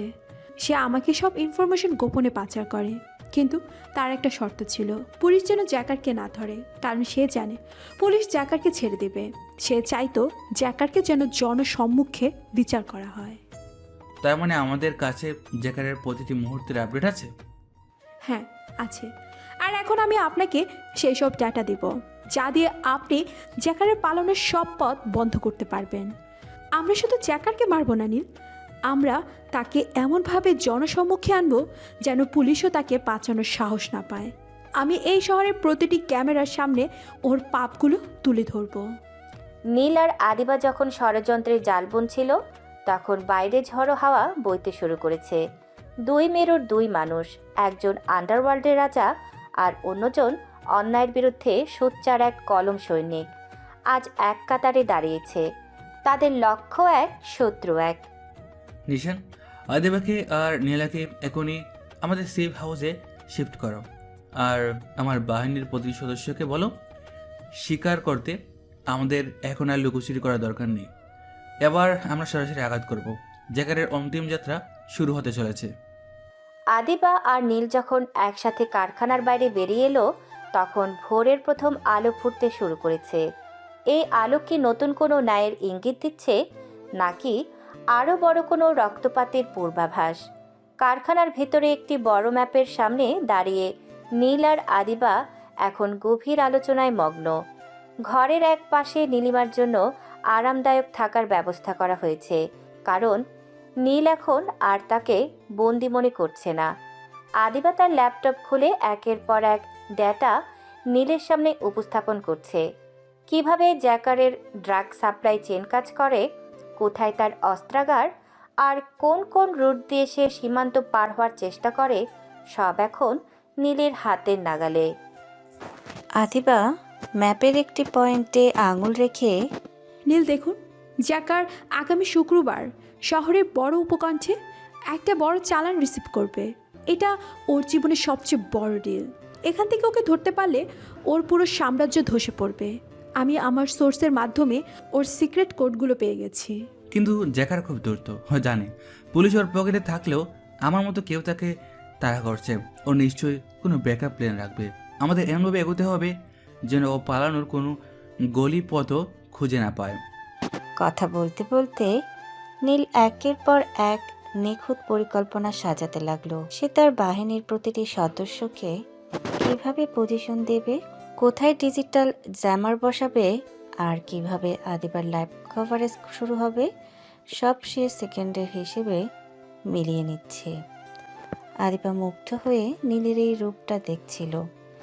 নীল যখন কথা বলে তখন তার চোখে কোনো সাধারণ অপরাধের লালসা নেই, বরং সেখানে এক দেশপ্রেমিক যোদ্ধার সংকল্প ফুটে ওঠে।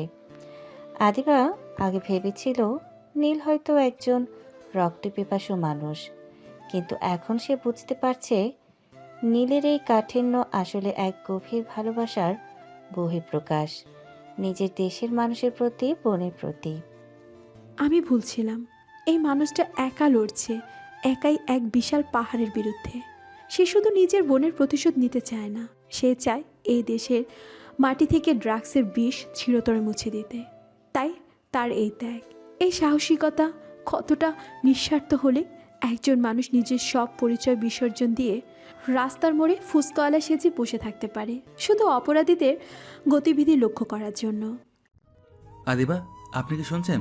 শুক্রবার ঠিক রাত 2টায় আমরা মুভ করব। আপনার ক্যামেরা রেডি রাখবেন। আমি চাই জ্যাকার যখন আমার সামনে হাঁটু করে বসবে তখন সারা বিশ্ব যেন দেখে এই শহরের আসল শত্রু কারা। আমি সব রেডি রাখবো নীল। আপনার ডেডিকেশন দেখে আমি অবাক হচ্ছি। আপনি আপনার জীবন বাঁচিয়ে রেখে এই পচা সিস্টেমের বিরুদ্ধে যেভাবে লড়ছেন তা সত্যি অকল্পনীয়। আমি গর্বিত যে আমি আপনার মতো একজন মানুষের পাশে দাঁড়িয়ে এই লড়াইয়ের অংশ হতে পেরেছি। এটা শুধু আমার লড়াই নয় আদিবা, এটা আমাদের সবার লড়াই। ঐশীকে আমি ফেরাতে পারবো না, কিন্তু জ্যাকারকে থামিয়ে আমি হয়তো আরও 1000টা ঐশীকে মরতে দেখার হাত থেকে বাঁচাতে পারবো। সেই শান্তিটাই আমার বড় পাওনা। আদিবা লক্ষ্য করলো নীলের চোয়াল তখনও শক্ত, কিন্তু তার চোখের কোণে এক অদ্ভুত কোমলতা। নীল যে কতটা মানবিক এবং দেশপ্রেমিক তা আদিবা আজ হাড়ে হাড়ে অনুভব করছে। সে ভাবছে সমাজের চোখে নীল হয়তো একজন অপরাধী বা গডফাদার, কিন্তু আদিবার চোখে সে একজন ত্রাতা। দুজনেই মিলে চূড়ান্ত নীল নকশা তৈরি করলো। এখন শুধু সময়ের অপেক্ষা। শুক্রবারের সেই রাত এই শহরের ইতিহাসে নতুন এক অধ্যায় লিখতে চলেছে। নিশান, সব চেক করো। শুক্রবার রাতে কোনো ভুল যেন না হয়। জ্যাকারকে আমরা তার পাপের শেষ সীমানা নিয়ে যাব। রাতের নিস্তব্ধতায় নীল আর আদিবা একে অপরের দিকে তাকালো। দুজনের চোখে এখন একই লক্ষ্য। শত্রু যতই শক্তিশালী হোক, আজ থেকে তাদের এই জেদ আরও বেশি শক্তিশালী। জ্যাকারকে ধরার নেশা নীল এবং আদিবাকে এক সুতোয় বেঁধে দিয়েছে। গত কয়েকদিন ধরে তারা দিনের অধিকাংশ সময় একই সঙ্গে কাটাচ্ছে। আদিবার ল্যাপটপে আসা ডিজিটাল ডেটা আর নীলের মাঠ পর্যায়ের গোয়েন্দা নেটওয়ার্কের তথ্যগুলো যখন তারা একসঙ্গে মিলিয়ে দেখে তখন অনেকটা সময় পার হয়ে যায়।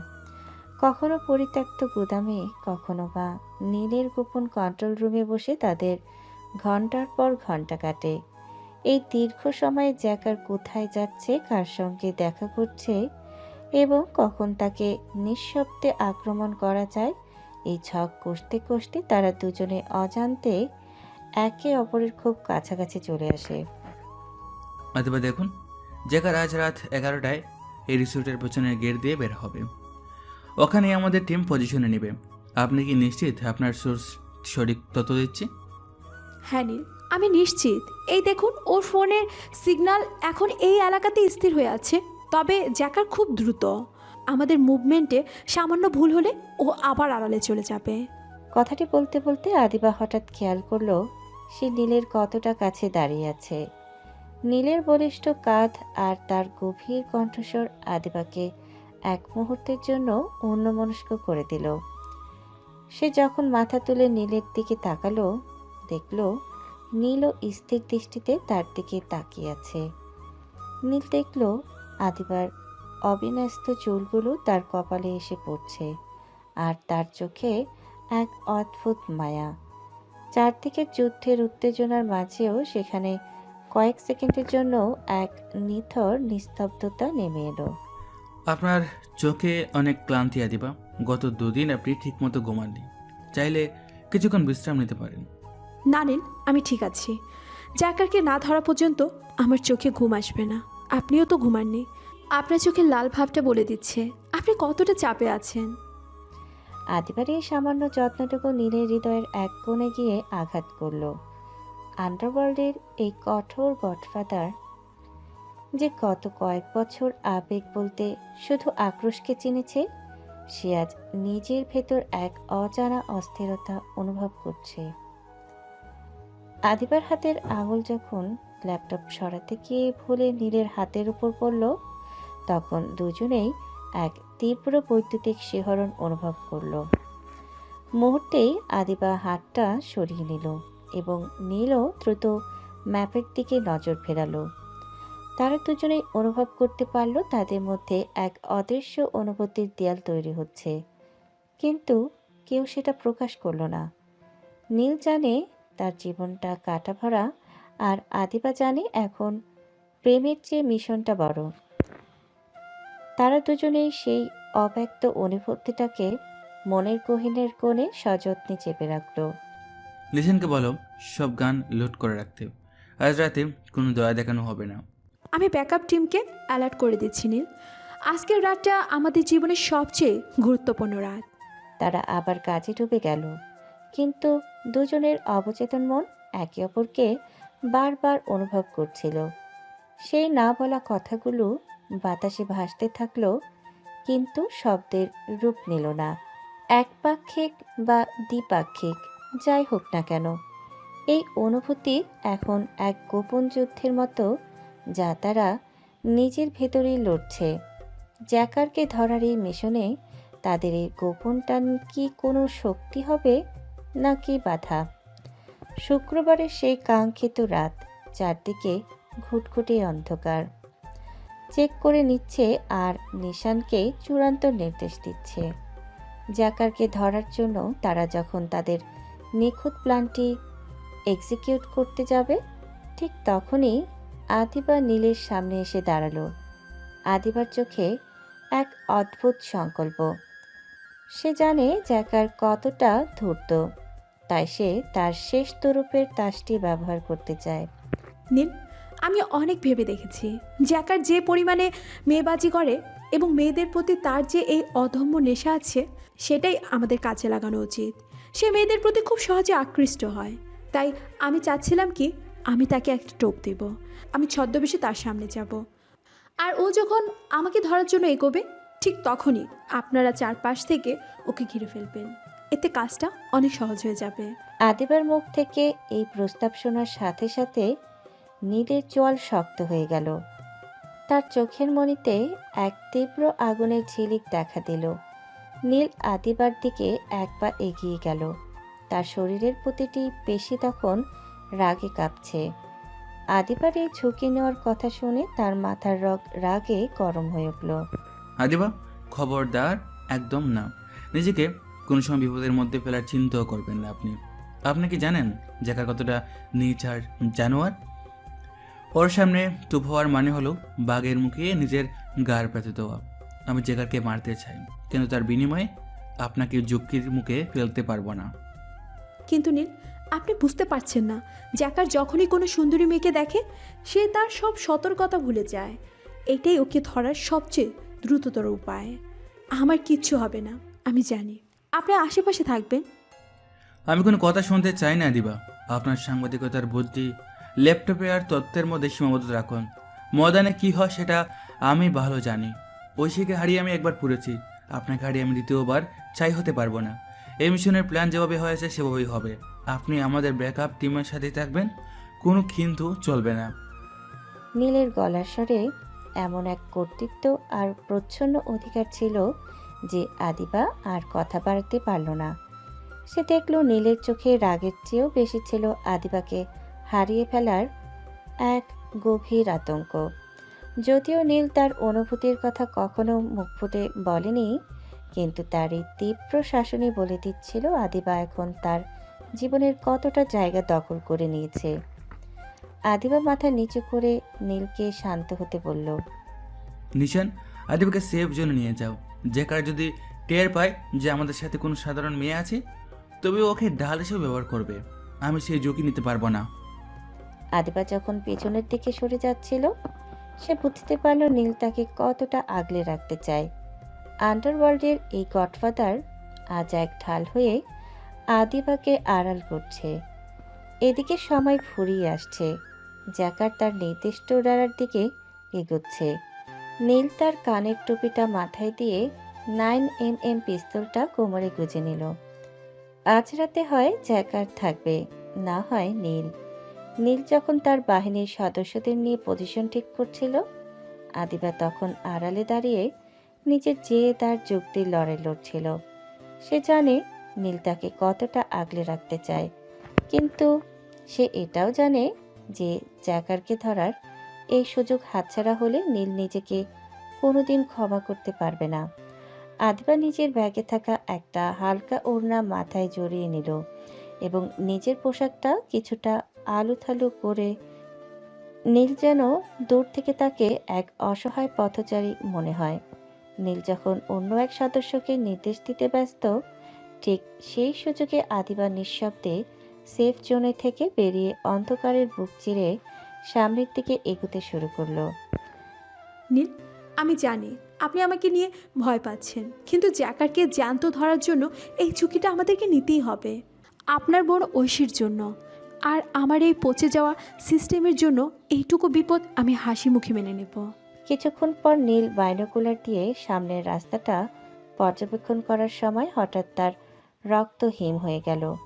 সে দেখল বৃষ্টির আবছা আলোয় একটা মেয়ে ধীর পায়ে ঠিক সেই পয়েন্টের দিকে এগুচ্ছে যেখানে জ্যাকার তার গাড়ি থামানোর কথা।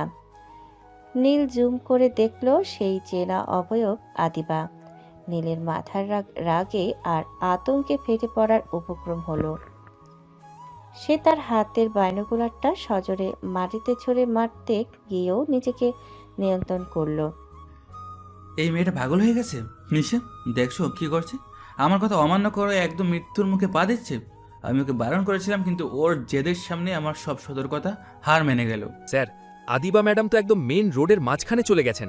জ্যাকার ওর গাড়ি নিয়ে ওখান দিয়েই আসবে। এখন ওনাকে ফিরিয়ে আনা মানেই হলো আমাদের উপস্থিতি ফাঁস করে দেওয়া। জ্যাকার টের পেয়ে যাবে যে আমরা এখানে ওত পেতে আছি। আমি জানি নিশান, আমি এখন কিছু করতে পারছি না। আমার হাত পার জন্য এই মুহূর্তে অদৃশ্য শিকলে বাঁধা। ও এতটাই এগিয়ে গেছে যে এখন ওকে ডাকতে যাওয়া মানেই পুরো অপারেশনটা ধ্বংস করে দেওয়া।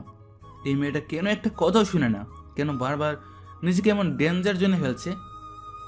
ওকে যদি জ্যাকার একবার গাড়িতে তুলে নেয়, তবে ওকে জ্যান্ত ফিরিয়ে আনা আমার জন্য অসম্ভব হয়ে যাবে। নীল এখন এক চরম যন্ত্রণার মধ্যে দিয়ে যাচ্ছে।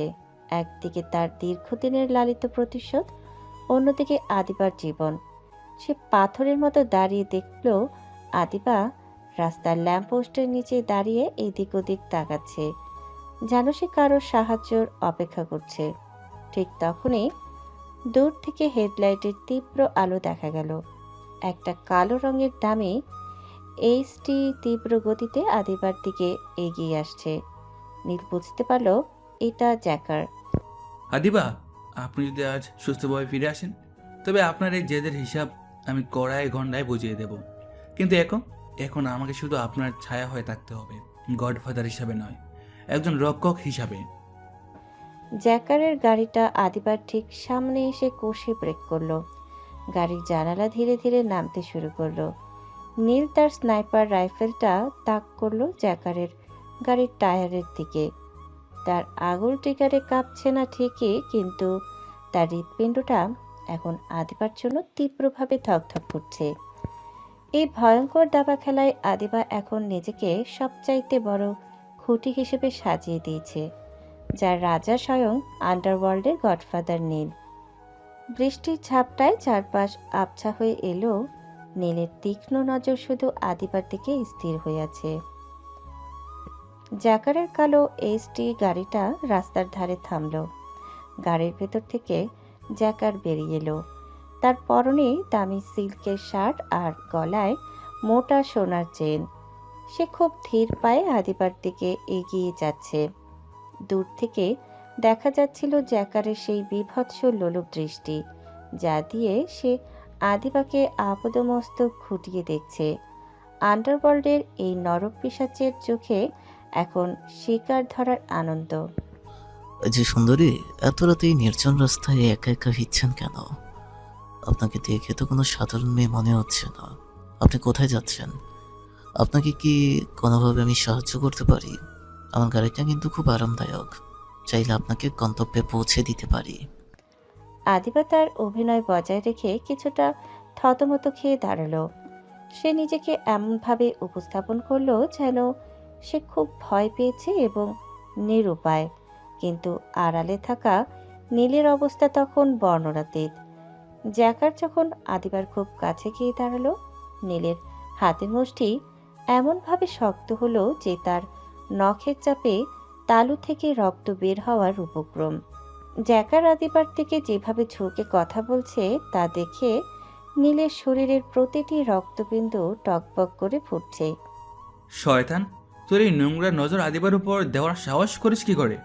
তোর এই চোখ আমি আজ নিজের হাতের উপরে ফেলবো। আদিবা, কেন আপনি এর হাতের কাছে দাঁড়িয়ে কথা বলছেন? কেন আমাকে এভাবে জ্বালিয়ে দিচ্ছেন? স্যার শান্ত হন। আদিবা ম্যাডাম তো এটাই চেয়েছিলেন। জ্যাকার এখন পুরোপুরি ওর ওপর ফোকাস করেছে। ও আশেপাশে আর কিছুই দেখছে না। এটাই তো আমাদের জন্য পারফেক্ট সুযোগ। আপনি ইমোশনাল হলে প্ল্যানটা ভেস্তে যাবে স্যার। আমি জানি নিশান, আমি জানি, কিন্তু আদিবার এই জানোয়ারটার সাথে কথা বলাটা আমি 1 সেকেন্ডের জন্য সহ্য করতে পারছি না। আমার ভেতরটা জলে ছাই হয়ে যাচ্ছে। ঐশিক হারানোর পর এই প্রথম কোনো মানুষের জন্য আমার বুকটা এভাবে ফেটে যাচ্ছে। কিন্তু আমাকে এখন পাত্রের মতো শান্ত থাকতে হবে। শুধু একটা সিগন্যাল, যেকারকে আমি এমন শিক্ষা দেব যে নরকও দেখেনি। জ্যাকার আদিবার হাত ছোঁয়ার জন্য কিছুটা হাত বাড়াতেই আদিবা সুকৌশলে এক পা পিছিয়ে গেল। জ্যাকার আরও প্রলুব্ধ হয়ে আদিবাকে গাড়ির দিকে ইশারা করলো। আদিবা রাজি হওয়ার ভান করে গাড়ির দরজার দিকে এগোতে লাগলো। নীল তার স্নাইপার রাইফেলের লেন্স দিয়ে দেখলো জ্যাকার তার রক্ষীদের গাড়ি থেকে দূরে থাকার ইশারা করছে, কারণ সে আদিবাকে নিয়ে একান্তে থাকতে চায়। এটাই ছিল নীলের জন্য সঠিক মুহূর্ত। সব ইউনিট অ্যালার্ট, জ্যাকার এখন একা। ওর বডিগার্ডরা শিথিল হয়ে পড়েছে। আদিবা যখনই গাড়ির হ্যান্ডেল ধরবে ঠিক তখনই আমরা অ্যাটাক করব। নিশান টায়ারে ফায়ার করো, আর বাকিরা ব্যাকআপ নাও। মনে রেখো, আদিবার উপর যেন একটা আচরণ না লাগে। যদি ওর কিছু হয় তো তোমাদের রক্ষা নেই। নীল রাইফেলটা ঠিক করে তাক করলো। তার লক্ষ্য এখন আদিবা নয়, বরং আদিবাকে ঘিরে রাখা সেই অন্ধকার জগৎ। আদিবা যখন গাড়ির দরজায় হাত রাখলো ঠিক তখনই রাতের নিস্তব্ধতা চিরে প্রথম গুলিটা বেরিয়ে গেল। জ্যাকার কিছু বুঝে ওঠার আগেই গাড়ির টায়ারটা বিকট শব্দে ফেটে গেল। খেলা এখন চূড়ান্ত পর্যায়ে। গাড়ির টায়ার ফাটার বিকট শব্দে জ্যাকার চমকে ওঠে। সে নিচু হয়ে টায়ারের দিকে তাকিয়ে অত্যন্ত বিরক্তি আর ক্রোধ নিয়ে একটা বিশ্রী গালি উচ্চারণ করল। তার বডিগার্ডরা সতর্ক হওয়ার আগেই চারিদিকের অন্ধকার চিরে নীলের বাহিনীর সদস্যরা ক্ষিপ্র গতিতে বেরিয়ে এলো। বৃষ্টির ঝাপটা আর লেজার লাইটের লাল বিন্দুগুলো তখন জ্যাকারের বুকের উপর স্থির হয়ে আছে। জ্যাকার বুঝতে পারল সে চারপাশ থেকে অবরুদ্ধ। সে সোজা হয়ে দাঁড়িয়ে আদিবার দিকে তাকালো। তার চোখে তখন আর লোলুপতা নেই, আছে এক নৃশংস ধূর্ততা। বাহ, সাংবাদিক আদিবা চৌধুরী, মানতেই হচ্ছে আপনার সাহস আছে। তার মানে এই পুরো দৃশ্যটা ছিল একটা সাজানো নাটক। আমাকে আমার দুর্বলতা দিয়ে টোপ হিসেবে ব্যবহার করে এইভাবে আটকানো হলো। এই আন্ডারওয়ার্ল্ডের গডফাদার নীল কি এতটাই নিচে নেমে গেছে যে একটা মেয়েকে ঢাল হিসেবে ব্যবহার করতে হচ্ছে? আদিবা তখন আর ভয় পাওয়ার ভান করছে না। সে সোজা হয়ে দাঁড়িয়ে জ্যাকারের চোখের দিকে চোখ রাখল। তার চোখে তখন ঘৃণা আর বিজয়ের আভাস। ঠিক সেই মুহূর্তে ভিড় ঠেলে নীল সামনে এগিয়ে এলো। তার হাতে ধরা 9mm পিস্তলটা সরাসরি জ্যাকারের কপালে তাক করা। নীলের চোখে তখন খুনের নেশা, কিন্তু আদিবার দিকে তাকানোর সময় সেই চোখে এক মুহূর্তের জন্য উদ্বেগের ছায়া খেলে গেল। জ্যাকার, অনেক খেলেছিস, এবার খেলা শেষ করার পালা। আদিবা কোনো ডাল নয়, ও আমার সেই শক্তি যা তোকে আজ এই ভদ্রভূমিতে টেনে এনেছে। তোর মতো জানোয়ারকে ধরার জন্য কোনো নিয়ম বা নীতির প্রয়োজন নেই।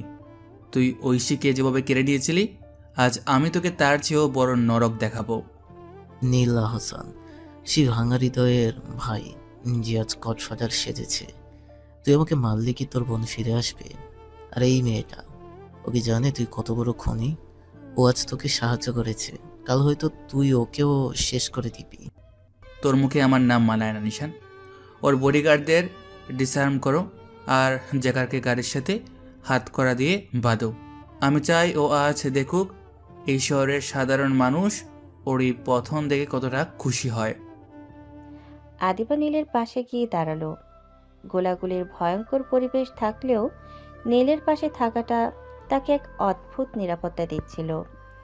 নীল আদিবার দিকে না তাকিয়েই খুব নিচু স্বরে বলল, আদিবা, আমি বলেছিলাম এটা ডেঞ্জার জোন।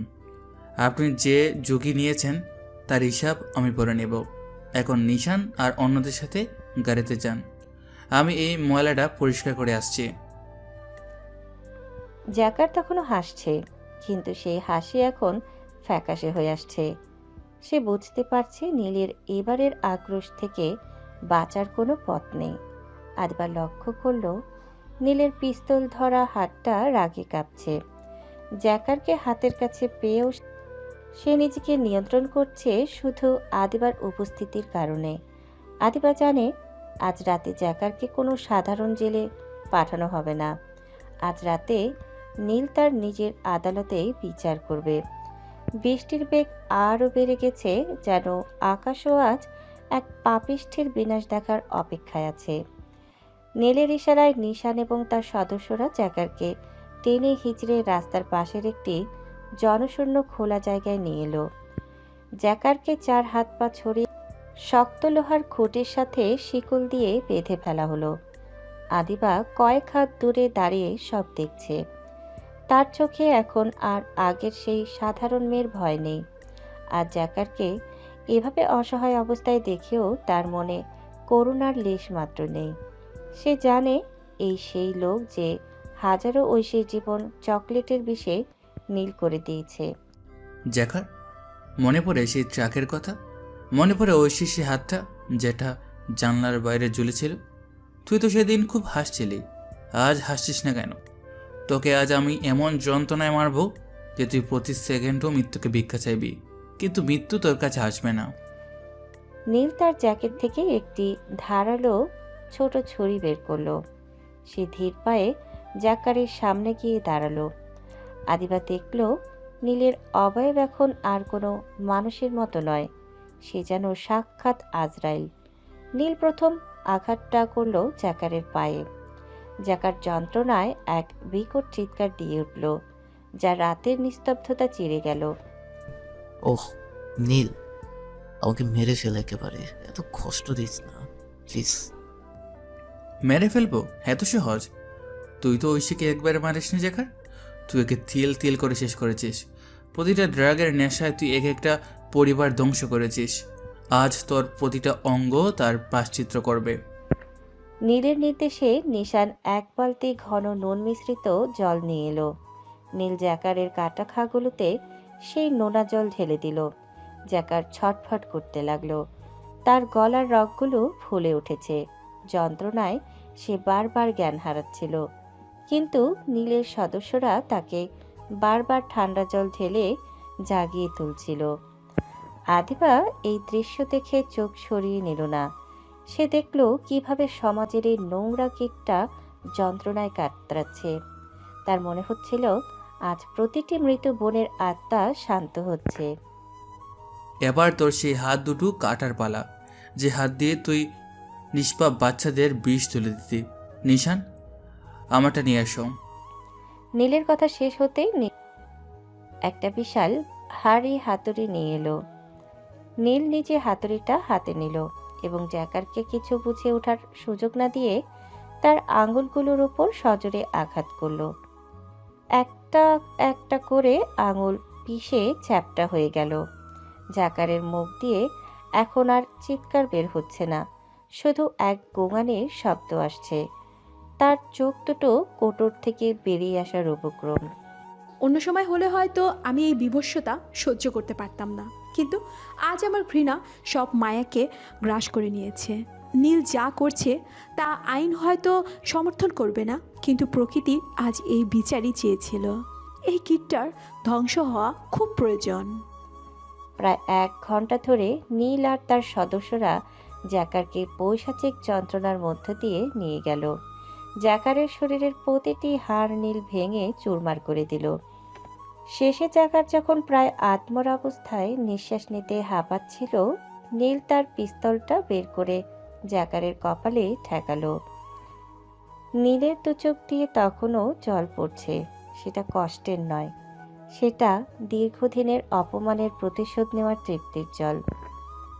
জ্যাকার ঐশাকে যখন কবরে রেখেছিলাম তখন বলেছিলাম ওর ঘাতকের রক্ত দিয়ে আমি ওর আত্মা শান্তি দেব। আজ তুই যাচ্ছিস নরকের পথে। আমার বোনকে যদি দেখতে পাস তবে বলিস তার ভাইয়ের কথা রেখেছে।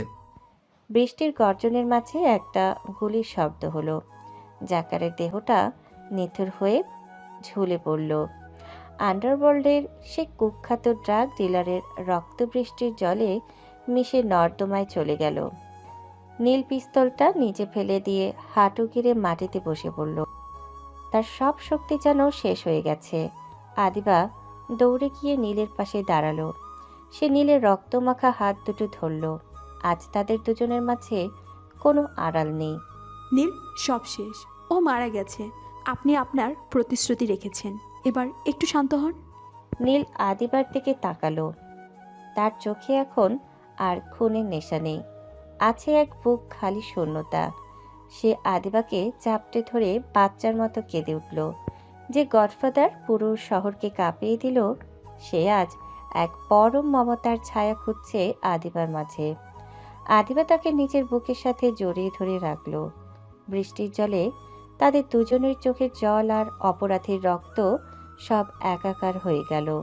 এই শহরের আকাশ আজ এক অভিশপ্ত রাত থেকে মুক্তি পেল। বৃষ্টির রাতটা আরও গভীর ও কালো হয়ে এলো। জাকারের নিথর দেহটা তখনও সেই লোহার শিকলে ঝুলে আছে। নীল তার ভেজা চুলগুলো হাত দিয়ে পেছনে সরিয়ে আদিবার দিকে তাকালো। তার চোখ এখন আর আগে সেই উন্মাদনা নেই, বরং সেখানে এক স্থির সংকল্প। জ্যাকারকে মেরে ফেলাই যথেষ্ট ছিল না। নীল চেয়েছিল এমন এক দৃষ্টান্ত তৈরি করতে যা দেখে এই শহরের প্রতিটি অপরাধী নিজের ছায়া দেখেও আটকে ওঠে। সে নিশানকে ইশারা করল। নিশানের দল দক্ষ হাতে জ্যাকারের দেহটা একটা প্লাস্টিকের মোড়কে ভরে নিল। নিশান, গাড়ি রেডি করো। আমাদের গন্তব্য সেই কলেজ, যে গেট দিয়ে ও একদিন বিষ ছড়িয়েছিল। আজ সেই গেটই ওর শেষ বিচার হবে। আদিবা, আপনি আমার সাথে চলুন। আজ রাতে আপনি শুধু একজন সাক্ষী নন, আপনি এই ইতিহাসের অংশ। গভীর রাতে শহর যখন ঘুমে আচ্ছন্ন, তখন নীলের কালো গাড়িগুলো নিঃশব্দে কলেজের মেন গেটের সামনে এসে দাঁড়ালো। নীল নিজের হাতে একটা বড় সাদা পোস্টার বের করলো। মার্কার দিয়ে সে তাতে গোটা গোটা অক্ষরে একটা কিছু লিখলো, যা পড়লে যে কারো রক্ত হিম হয়ে যাবে। জ্যাকারকে তারা কলেজের গেটের উপরের সেই লোহার খাঁজে এমনভাবে টাঙিয়ে দিল যেন মনে হয় সে পাহারাদার হয়ে ঝুলে আছে। তার মৃতদেহের ডান হাতে একটা রক্তমাখা চিঠি গুজে দেওয়া হলো। সেখানে লেখা ছিল, আমি জ্যাকার। এই কলেজের পবিত্র আঙিনায় আমি ড্রাগের বিষ ছড়িয়েছি। এখানকার নিরাপরাধ মেয়েদের অপহরণ করে বিদেশে পাচার করেছি। আইন আমাকে ছুঁতে পারেনি, কিন্তু বিচার আমাকে নিঃশেষ করে দিল। আপনারা যারা এখনো এই নোংরা পথে আছেন, সাবধান।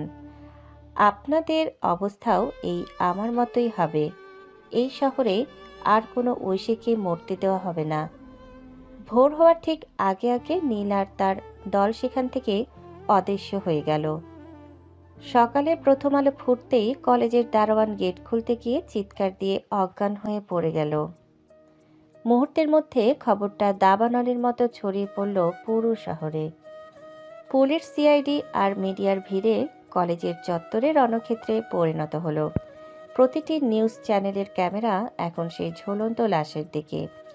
আন্ডারওয়ার্ল্ডের সেই ত্রাস জ্যাকার আজ এক ঘৃণ্য লাশে পরিণত হয়ে কলেজের গেটে ঝুলছে। সকাল 10টা। সারা বাংলার প্রতিটি টেলিভিশন সেটের সামনে মানুষ ভিড় জমিয়েছে। ব্রেকিং নিউজ হিসেবে প্রতিটি চ্যানেলে এই দৃশ্য দেখানো হচ্ছে, কিন্তু সবার নজর তখন চ্যানেল 24-এর দিকে, যেখানে এই বিশেষ সংবাদটি পড়ার জন্য স্টুডিওতে বসেছেন খোদ আদিবা চৌধুরী। নীল তার গোপন আস্তানায় বসে বিশাল ALD স্ক্রিনে আদিবাকে দেখছিল। তার ঠোঁটের কোণে এক চিলতে তৃপ্তির হাসি। সুপ্রভাত, আমি আদিবা চৌধুরী। আজ আমাদের শহরের ইতিহাসে এক অভাবনীয় এবং রোমহর্ষক ঘটনা ঘটেছে। দীর্ঘ কয়েক বছর ধরে যে ড্রাগ সিন্ডিকেট আমাদের তরুণ সমাজকে ধ্বংস করেছিল এবং যে জ্যাকার ছিল এই অপকর্মের মূল হোতা, আজ সকালে তার মৃতদেহ শহরের নামিয়া একটা কলেজের গেটে ঝুলন্ত অবস্থায় পাওয়া গেছে। নিহতের হাতে পাওয়া একটি স্বীকারোক্তিমূলক চিঠি থেকে নিশ্চিত হওয়া গেছে যে সে নিজেই তার অপরাধের কথা স্বীকার করেছে। জনমনে প্রশ্ন উঠেছে, আইন যেখানে ব্যর্থ সেখানে কে এই বিচারময় বিচারক? সাধারণ মানুষকে ঐশ্বরিক বিচার হিসেবে দেখল আন্ডারওয়ার্ল্ডের এখন বইছে আতঙ্কের ঢেউ। আদিবা যখন লাইভ নিউজে কথাগুলো বলছিল, তার চোখের কোণে এক অদ্ভুত আভা খেলে যাচ্ছিল। সে জানতো এই খবরের প্রতিটি শব্দের নৈপথ্যে কার হাত আছে। স্ক্রিনের ওপারে নীল দেখল আদিবা নিউজটা পড়ার সময় একবার ক্যামেরার দিকে এমনভাবে তাকালো যেন সে সরাসরি নীলের চোখের দিকে তাকাচ্ছে। আদিবার গলার স্বর কাঁপছে না, বরং সে এক বীর দর্পে সমাজকে জানিয়ে দিচ্ছে যে অপরাধীদের দিন শেষ। খুব সুন্দর আদিবা, আপনি সাংবাদিকতার কলম দিয়ে যে যুদ্ধটা শুরু করেছিলেন, আজ আমি সেটা ভারতের গন্ধে শেষ করলাম। আজ থেকে এই শহরে কোনো বাবা মা তাদের মেয়েকে কলেজে পাঠাতে ভয় পাবে না। আজ থেকে কোনো জ্যাকার আর ঐশীদের চকলেটের নেশায় মারতে হবে না।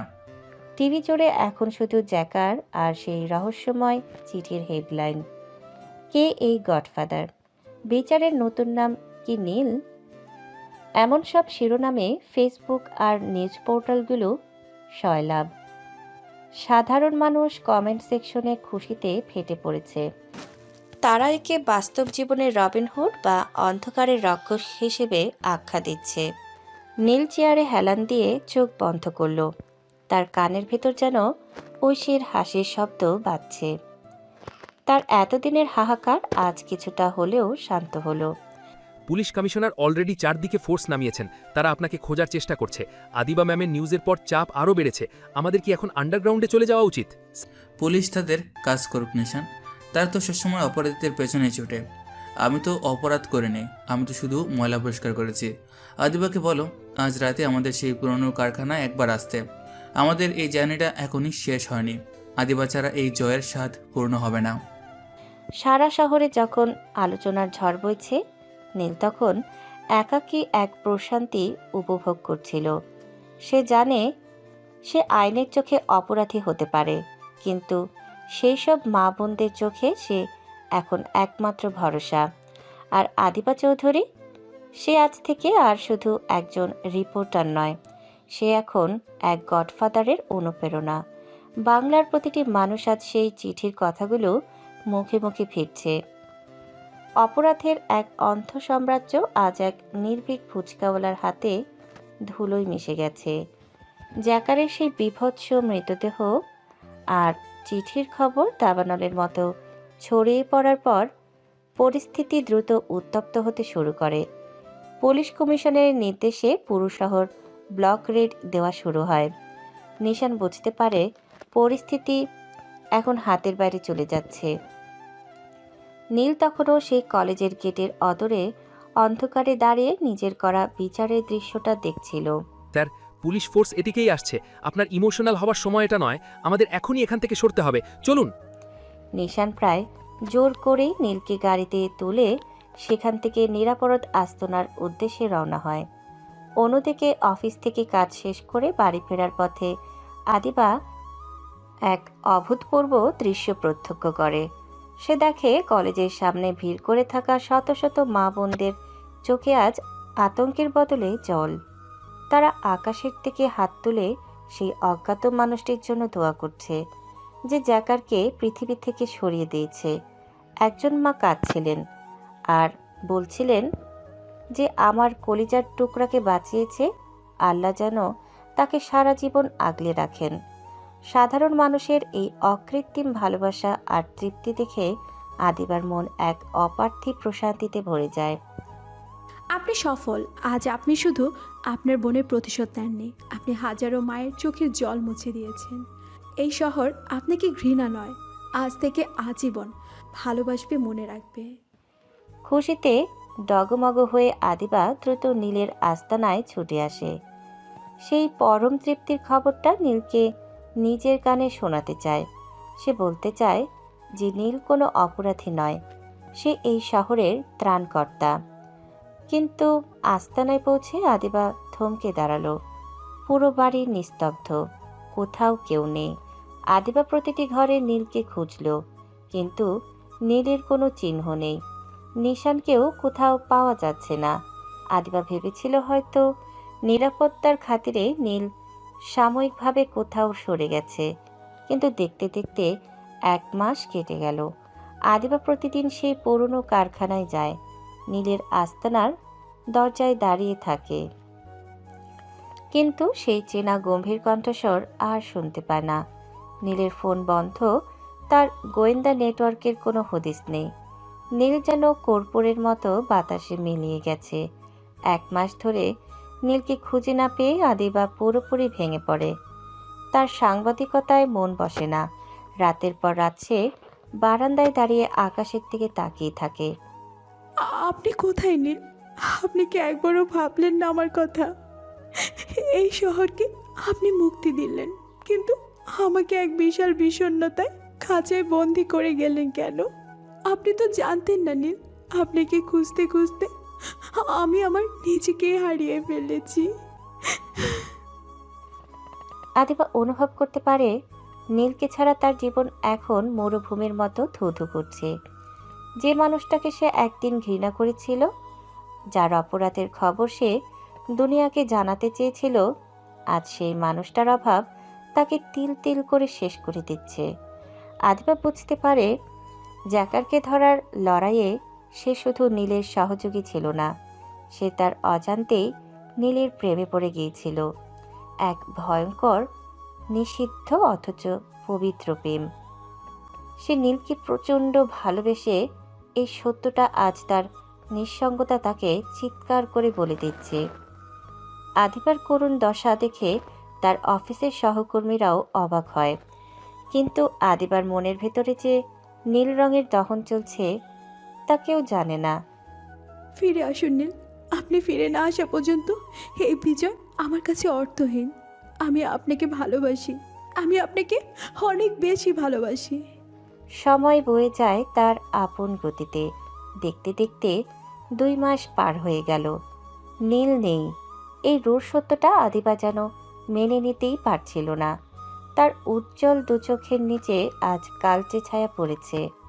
প্রিয় সাংবাদিকতার কাছ থেকেও সে নিজেকে গুটিয়ে নিয়েছে। এক তপ্ত বিকেলের পরন্ত রোদে আদিবা উদ্দেশ্যহীনভাবে ঢাকা শহরের এক নির্জন রাস্তা দিয়ে হেঁটে যাচ্ছিল। রাস্তার ধারের ধুলো আর রোদের তাপ তার মনের ভেতরের দহনকে যেন আরও উস্কে দিচ্ছিল। তার মনে পড়েছিল সেই দিনগুলোর কথা, যখন নীল ছদ্মবেশে তার পাশে থেকে তাকে আগলে রাখত। ম্যাডাম ফুচকা নেবেন? ম্যাডাম 1 প্লেট স্পেশাল ফুচকা খেয়ে যান, খুব স্বাদ হবে ম্যাডাম। কণ্ঠস্বরটা শুনে আদিবা যেন এক লোহময় বিদ্যুৎপৃষ্ট হলো। এই গলাস্বর, এই বলার ভঙ্গি, এ তো তার হাজারো স্বপ্নের সেই চেনা মানুষটার মতো। আদিবা প্রথমে ভাবল হয়তো মনের ভুল, হয়তো সে নীলকে এত বেশি মিস করছে যে সবার মাঝেই তাকে খুঁজে বেড়াচ্ছে। কিন্তু পেছন থেকে আসা ডাকটা বারবার তাকে থামিয়ে দিচ্ছিল। আদিবা আর স্থির থাকতে পারল না। সে খুব ধীরে ধীরে পেছনে ফিরে তাকালো। সে দেখল একটা ফুচকার ঠেলাগাড়ি নিয়ে এক দীর্ঘদেহী লোক দাঁড়িয়ে আছে।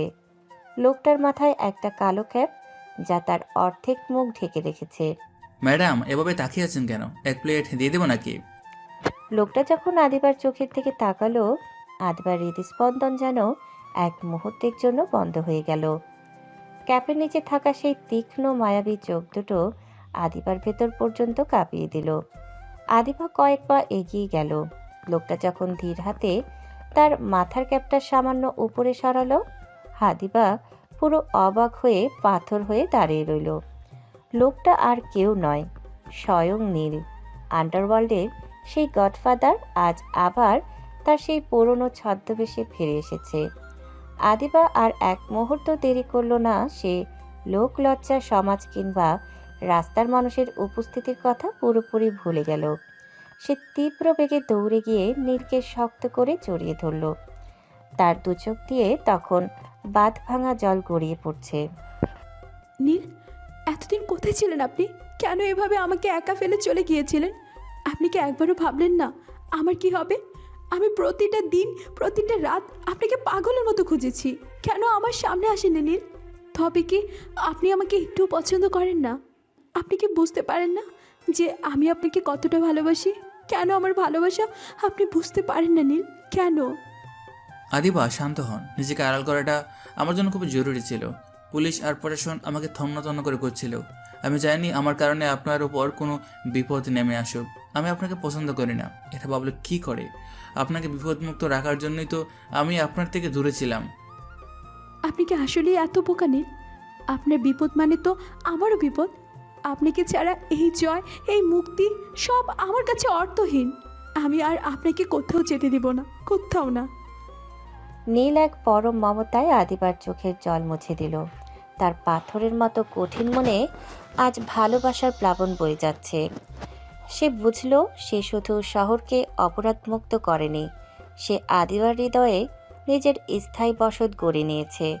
তপ্ত বিকেলের সে নির্জন রাস্তায় এক ফুচকাওয়ালার রূপী গডফাদার আর এক সাহসী সাংবাদিকের এই পুনর্মিলন যেন এক নতুন কাব্যর সূচনা করল।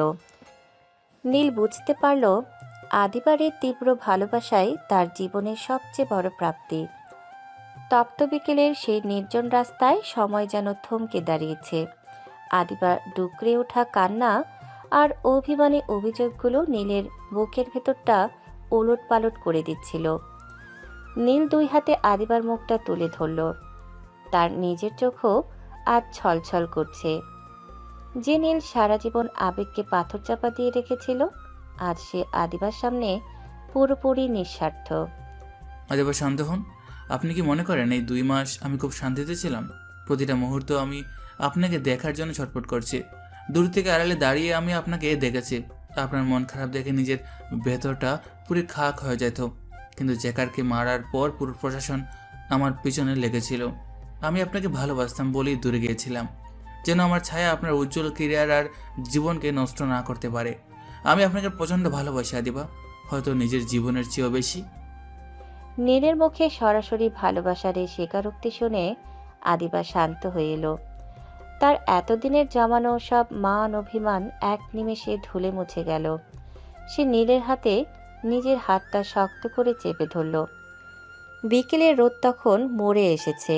চারিদিকে এক স্নিগ্ধ মায়া ছড়িয়ে পড়েছে। নীল আদিবার চোখের জল মুছে দিয়ে কিছুটা গম্ভীর হয়ে গেল। আদিবা, চলো, তোমাকে আজ একটা বিশেষ জায়গায় নিয়ে যাব। যে মানুষটার জন্য আজ আমরা এখানে, তার সাথে তোমাকে পরিচয় করিয়ে দেওয়া বাকি। আদিবা কিছুটা অবাক হলো। নীল তাকে কোথায় নিয়ে যেতে চাইছে? এই অনিশ্চিত জীবনে আর কোনো রহস্য বাকি আছে? কিন্তু সে আর প্রশ্ন করল না। নীলের ওপর তার অগাধ বিশ্বাস। সে মাথা নেড়ে রাজি হলো। নীল তার ফুচকার গাড়িটা এক জায়গায় নিরাপদ করে তালা দিয়ে রেখে আদিবাকে একটি রিকশায় উঠল। শহর পেরিয়ে তারা যখন গন্তব্যে পৌঁছালো, আদিবা দেখল তারা একটা বিশাল কবরস্থানের সামনে দাঁড়িয়ে আছে। চারিদিকে সারিবদ্ধ কবর আর অদ্ভুত এক নিস্তব্ধতা। সন্ধ্যা নামার আগে পাখিদের কলকাকলিতে চারপাশটা ভারী হয়ে আছে। নীল আদিবাকে নিয়ে একদম পেছনের দিকে একটা নিরিবিলি কোণায় গেল। সেখানে একটি কবর খুব সুন্দর করে যত্ন করে সাজানো। কবরের চারপাশের মাটি পরিষ্কার, তাজা কিছু ফুল সেখানে রাখা। নীল সেই কবরের পাশে গিয়ে দাঁড়ালো এবং খুব আলতো করে কবরের নাম ফলকটায় হাত রাখলো। আদিবা, এটা আমার বোনের কবর, ঐশীর কবর। যে মেয়েটার কথা আমি তোমাকে বলেছিলাম, যার অকাল মৃত্যু আমাকে আজ নীল থেকে গডফাদার নীল বানিয়েছে। জ্যাকারকে শেষ করার পর আমি প্রথম এখানে এসেছিলাম, কিন্তু আজ তোমাকে নিয়ে এসেছি কারণ তুমি সেই মানুষ যে আমার এই অন্ধকার জীবনকে আবারও আলোয় ফিরিয়ে এনেছো। ঐশীকে আমার বলা উচিত যে তার ভাইয়ের জীবনে এখন একজন খুব ভালো বন্ধু আছে। আদিবা কবরের নাম ফলকটার দিকে তাকিয়ে দেখল ঐশী আহসান। তার বুকের ভেতরটা হু হু করে উঠল। সে দেখল নীলের চোখের সেই আদিম হাহাকার আজ কিছুটা শান্ত। আদিবাও ধীর পায়ে কবরের পাশে গিয়ে দাঁড়ালো।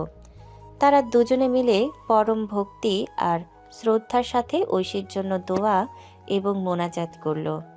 মোনাজাত শেষে যখন তারা দুজনে উঠে দাঁড়ালো, আদিবা দেখল নীলের চোখে এক অদ্ভুত প্রশান্তি। ঐশী জানো, এই আদিবা চৌধুরী কিন্তু খুব জেদি। তোমার ভাইয়ের একটা কথাও শুনে না, কিন্তু এই মানুষটা না থাকলে হয়তো আমি আজ বেঁচে থাকতাম না। ঐশী, তুমি যেখানেই থাকো ভালো থেকো। তোমার ভাইকে আমি আর কখনো একা হতে দেব না। তোমার না বলা সব অপূর্ণ ইচ্ছা আমি আর নীল মিলে পূর্ণ করব। কবরস্থানের সেই শান্ত পরিবেশে দাঁড়িয়ে নীল আর আদিবা একে অপরের দিকে তাকালো। যে প্রতিশোধের আগুনে এই গল্পের শুরু হয়েছিল, আজ সেই আগুনের লেলিহান শিখা নিভে গিয়ে এক নতুন ভালোবাসার স্নিগ্ধ আলো ছড়িয়ে পড়েছে। ঐশীর কবরের পাশে দাঁড়িয়ে থাকার সময় ঝিরঝিরে বাতাস বইছিল। নীল আর আদিবা যখন কবরস্থান থেকে বেরিয়ে এলো, তখন আকাশের বুক চিরে এক ফালি চাঁদ উকি দিচ্ছে। শহরের কোলাহল দূরে কোথাও মিলিয়ে যাচ্ছে। নীলের মনে হলো দীর্ঘ এক দুঃস্বপ্নের পর সে আজ প্রথম মুক্ত বাতাসে শ্বাস নিচ্ছে। তার কাঁধ থেকে এক বিশাল বোঝার ভার নেমে গেছে। আদিবা তার হাতটা শক্ত করে ধরে হাঁটছে, যেন এই হাত আর কোনোদিন ছাড়বে না। আদিবা, আমার এই অন্ধকার জগৎ, এই গডফাদার পরিচয় সব আমি আজই কবরস্থানের দেওয়ালের ভিতরেই বিসর্জন দিয়ে এলাম। জেকারকে মারার পর আমি বুঝতে পেরেছি প্রতিশোধ মানুষকে শান্তি দিলেও জীবন দেয় না, জীবন দেয় ভালোবাসা। আমি ঠিক করেছি আমি আর আন্ডারওয়ার্ল্ডে ফিরব না। নিশানকে বলে দিয়েছি আমার সব ব্যবসা গুটিয়ে নিতে। আপনি জানেন না নীল, আপনার এই সিদ্ধান্তের জন্য আমি কতটা অপেক্ষা করেছিলাম। আমি চাই না আমার প্রিয় মানুষটা সারা জীবন খুনি আর পুলিশের হাত থেকে পালিয়ে বেড়াক। আমি চাই আপনি সেই সাধারণ নীল হয়ে আমার পাশে আসুন, যাকে আমি ভালোবেসেছিলাম। আপনার মধ্যে যে এক নিঃস্বার্থ মানুষ আছে, সে যেন আর কোনো দিন হারিয়ে না যায়। নীল হাসল। সেই হাসিতে কোনো কুটিলতা ছিল না, ছিল একরাশ সারল্য। সে আদিবাকে নিয়ে শহরের এক উঁচুতলার রেস্তোরাঁর ছাদে গেল। সেখান থেকে পুরো ঢাকাকে একটা জোনাকির মেলা মনে হয়। নীল আদিবার চোখের দিকে তাকিয়ে পকেট থেকে একটি ছোট সোনার আংটি বের করলো। এটি ছিল নীলের মায়ের একমাত্র স্মৃতি, যা সে এত বছর ধরে আগলে রেখেছিল। আদিবা একজন প্রাক্তন অপরাধীর হাত ধরা খুব কঠিন কাজ। লোকে হয়তো অনেক কথা বলবে, আপনার সম্মান নিয়ে প্রশ্ন তুলবে, তবুও আমি সাহস করে বলছি, এই অগোছালো মানুষটাকে কি আপনি গুছিয়ে নেবেন? আমাদের যুদ্ধ শেষ হয়েছে, এবার কি আমরা একটা নতুন জীবন শুরু করতে পারি? লোকে কি বলল তাতে আমার কিচ্ছু যায় আসে না নীল। আমি আপনার সেই রূপটা দেখেছি যা পৃথিবী দেখেনি। আমি আপনার সাহসী হৃদয়টাকে ভালোবাসি। হ্যাঁ নীল, আমি আপনার সাথে সারা জীবন কাটাতে চাই। নীল পরম আদরে আদিবার আঙুলে আংটিটা পরিয়ে দিল। সেই রাতে তারা দুজন মিলে শপথ করল তারা একটি ফাউন্ডেশন করবে যা ঐশীর নামে হবে, যেখানে ড্রাগে আসক্ত হওয়া তরুণদের চিকিৎসা দেওয়া হবে এবং যারা অন্ধকার জগতে হারিয়ে গেছে তাদের আলোর পথ দেখানো হবে। নীল তার দীর্ঘদিনের জমানো সব অর্থ এই সমাজ কল্যাণমূলক কাজে বিলিয়ে দেওয়ার সিদ্ধান্ত নিল। দেখতে দেখতে 1 বছর কেটে গেল। আজ এই শহরের চেহারা অন্যরকম। সেই কলেজ চত্বরে আজ আর ড্রাগ কারবার হয় না। সেখানে এখন হাসি মুখে শিক্ষার্থীরা বই হাতে হেঁটে বেড়ায়। আদিবা চৌধুরী এখন দেশের সবচেয়ে প্রভাবশালী এবং সম্মানিত সাংবাদিক। তবে তার পরিচয়ের পাশে এখন আরও একটি পরিচয় যোগ হয়েছে। সে ঐশী মেমোরিয়াল ফাউন্ডেশনের পরিচালক। আর নীল এখন আর কোনো রহস্যময় গডফাদার নয়, সে এখন একজন নিভৃতচারী সমাজসেবক। তার আসল পরিচয় এখন খুব কম মানুষই জানে, কিন্তু সবাই জানে এই ফাউন্ডেশনের পেছনে এক বিশাল হৃদয়ের মানুষের হাত আছে। এক পরন্ত বিকেলে ফাউন্ডেশনের বাগানে আদিবা আর নীল বসে চা খাচ্ছিল। পাশেই ছোট ছোট ছেলেমেয়েরা খেলছে। নিশাদ এখন এই ফাউন্ডেশনের সিকিউরিটি ইনচার্জ হিসেবে কাজ করছে। সে এখন আর অস্ত্র হাতে নেয় না, বরং বাচ্চাদের পাহারা দেয়। নীল আবদিয়ার দিকে তাকিয়ে এক তৃপ্তির নিঃশ্বাস ফেলল। আদিবা, কখনো ভাবিনি আমার এই রক্তাক্ত হাতগুলো কোনোদিন শিশুদের মাথার উপর আশীর্বাদ হয়ে থাকবে। আপনি আমাকে বদলে দিয়েছেন। না নীল, আপনি নিজেই বদলাতে চেয়েছিলেন, আমি শুধু আপনার হাতটা ধরেছিলাম। দেখুন আজ কতগুলো পরিবার আপনার কারণে হাসছে। এটাই তো আসল গডফাদারের পরিচয়, যে ধ্বংস করে না বরং সৃষ্টি করে। সূর্য যখন দিগন্তে ডুবছে তখন নীল আর আদিবা একে অপরের কাঁধে মাথা রেখে সেই দৃশ্য উপভোগ করছিল। তাদের জীবনে অনেক ঝড় এসেছে, অনেক রক্তপাত হয়েছে, কিন্তু শেষ পর্যন্ত ন্যায়ের জয় হয়েছে। যে অপরাধের বিষ এই শহরকে গ্রাস করেছিল তা আজ ভালোবাসার অমৃতে ধুয়ে মুছে গেছে। নীল বুঝতে পারল ঐশী আজ যেখানেই আছে সে তার ভাইয়ের এই নতুন জীবনের খুব খুশি। অন্ধকার গলি থেকে রাজপথের আলোয় ফেরার এই গল্পটি এখানেই শেষ হলো। ভালোবাসা যখন জেদ আর সাহসের সাথে মিশে যায় তখন পৃথিবীর কোনো অন্ধকারই তাকে আটকাতে পারে না। নীল আর আদিবার এই অমর প্রেম কথা শহরের মানুষের মুখে মুখে লোকগাথা হয়ে রয়ে গেল। অপরাধমুক্ত এক নতুন ভোরের সূর্য তখন মাথার উপর উজ্জ্বল হয়ে হাসছে, যেখানে নেই কোনো গ্লানি, নেই কোনো অপরাধবোধ, আছে শুধু অফুরন্ত ভালোবাসা। নতুন দিন, নতুন দিগন্ত, নতুন ভালোবাসা, এ যেন এক আত্মা, দুই দেহের সংমিশ্রণ।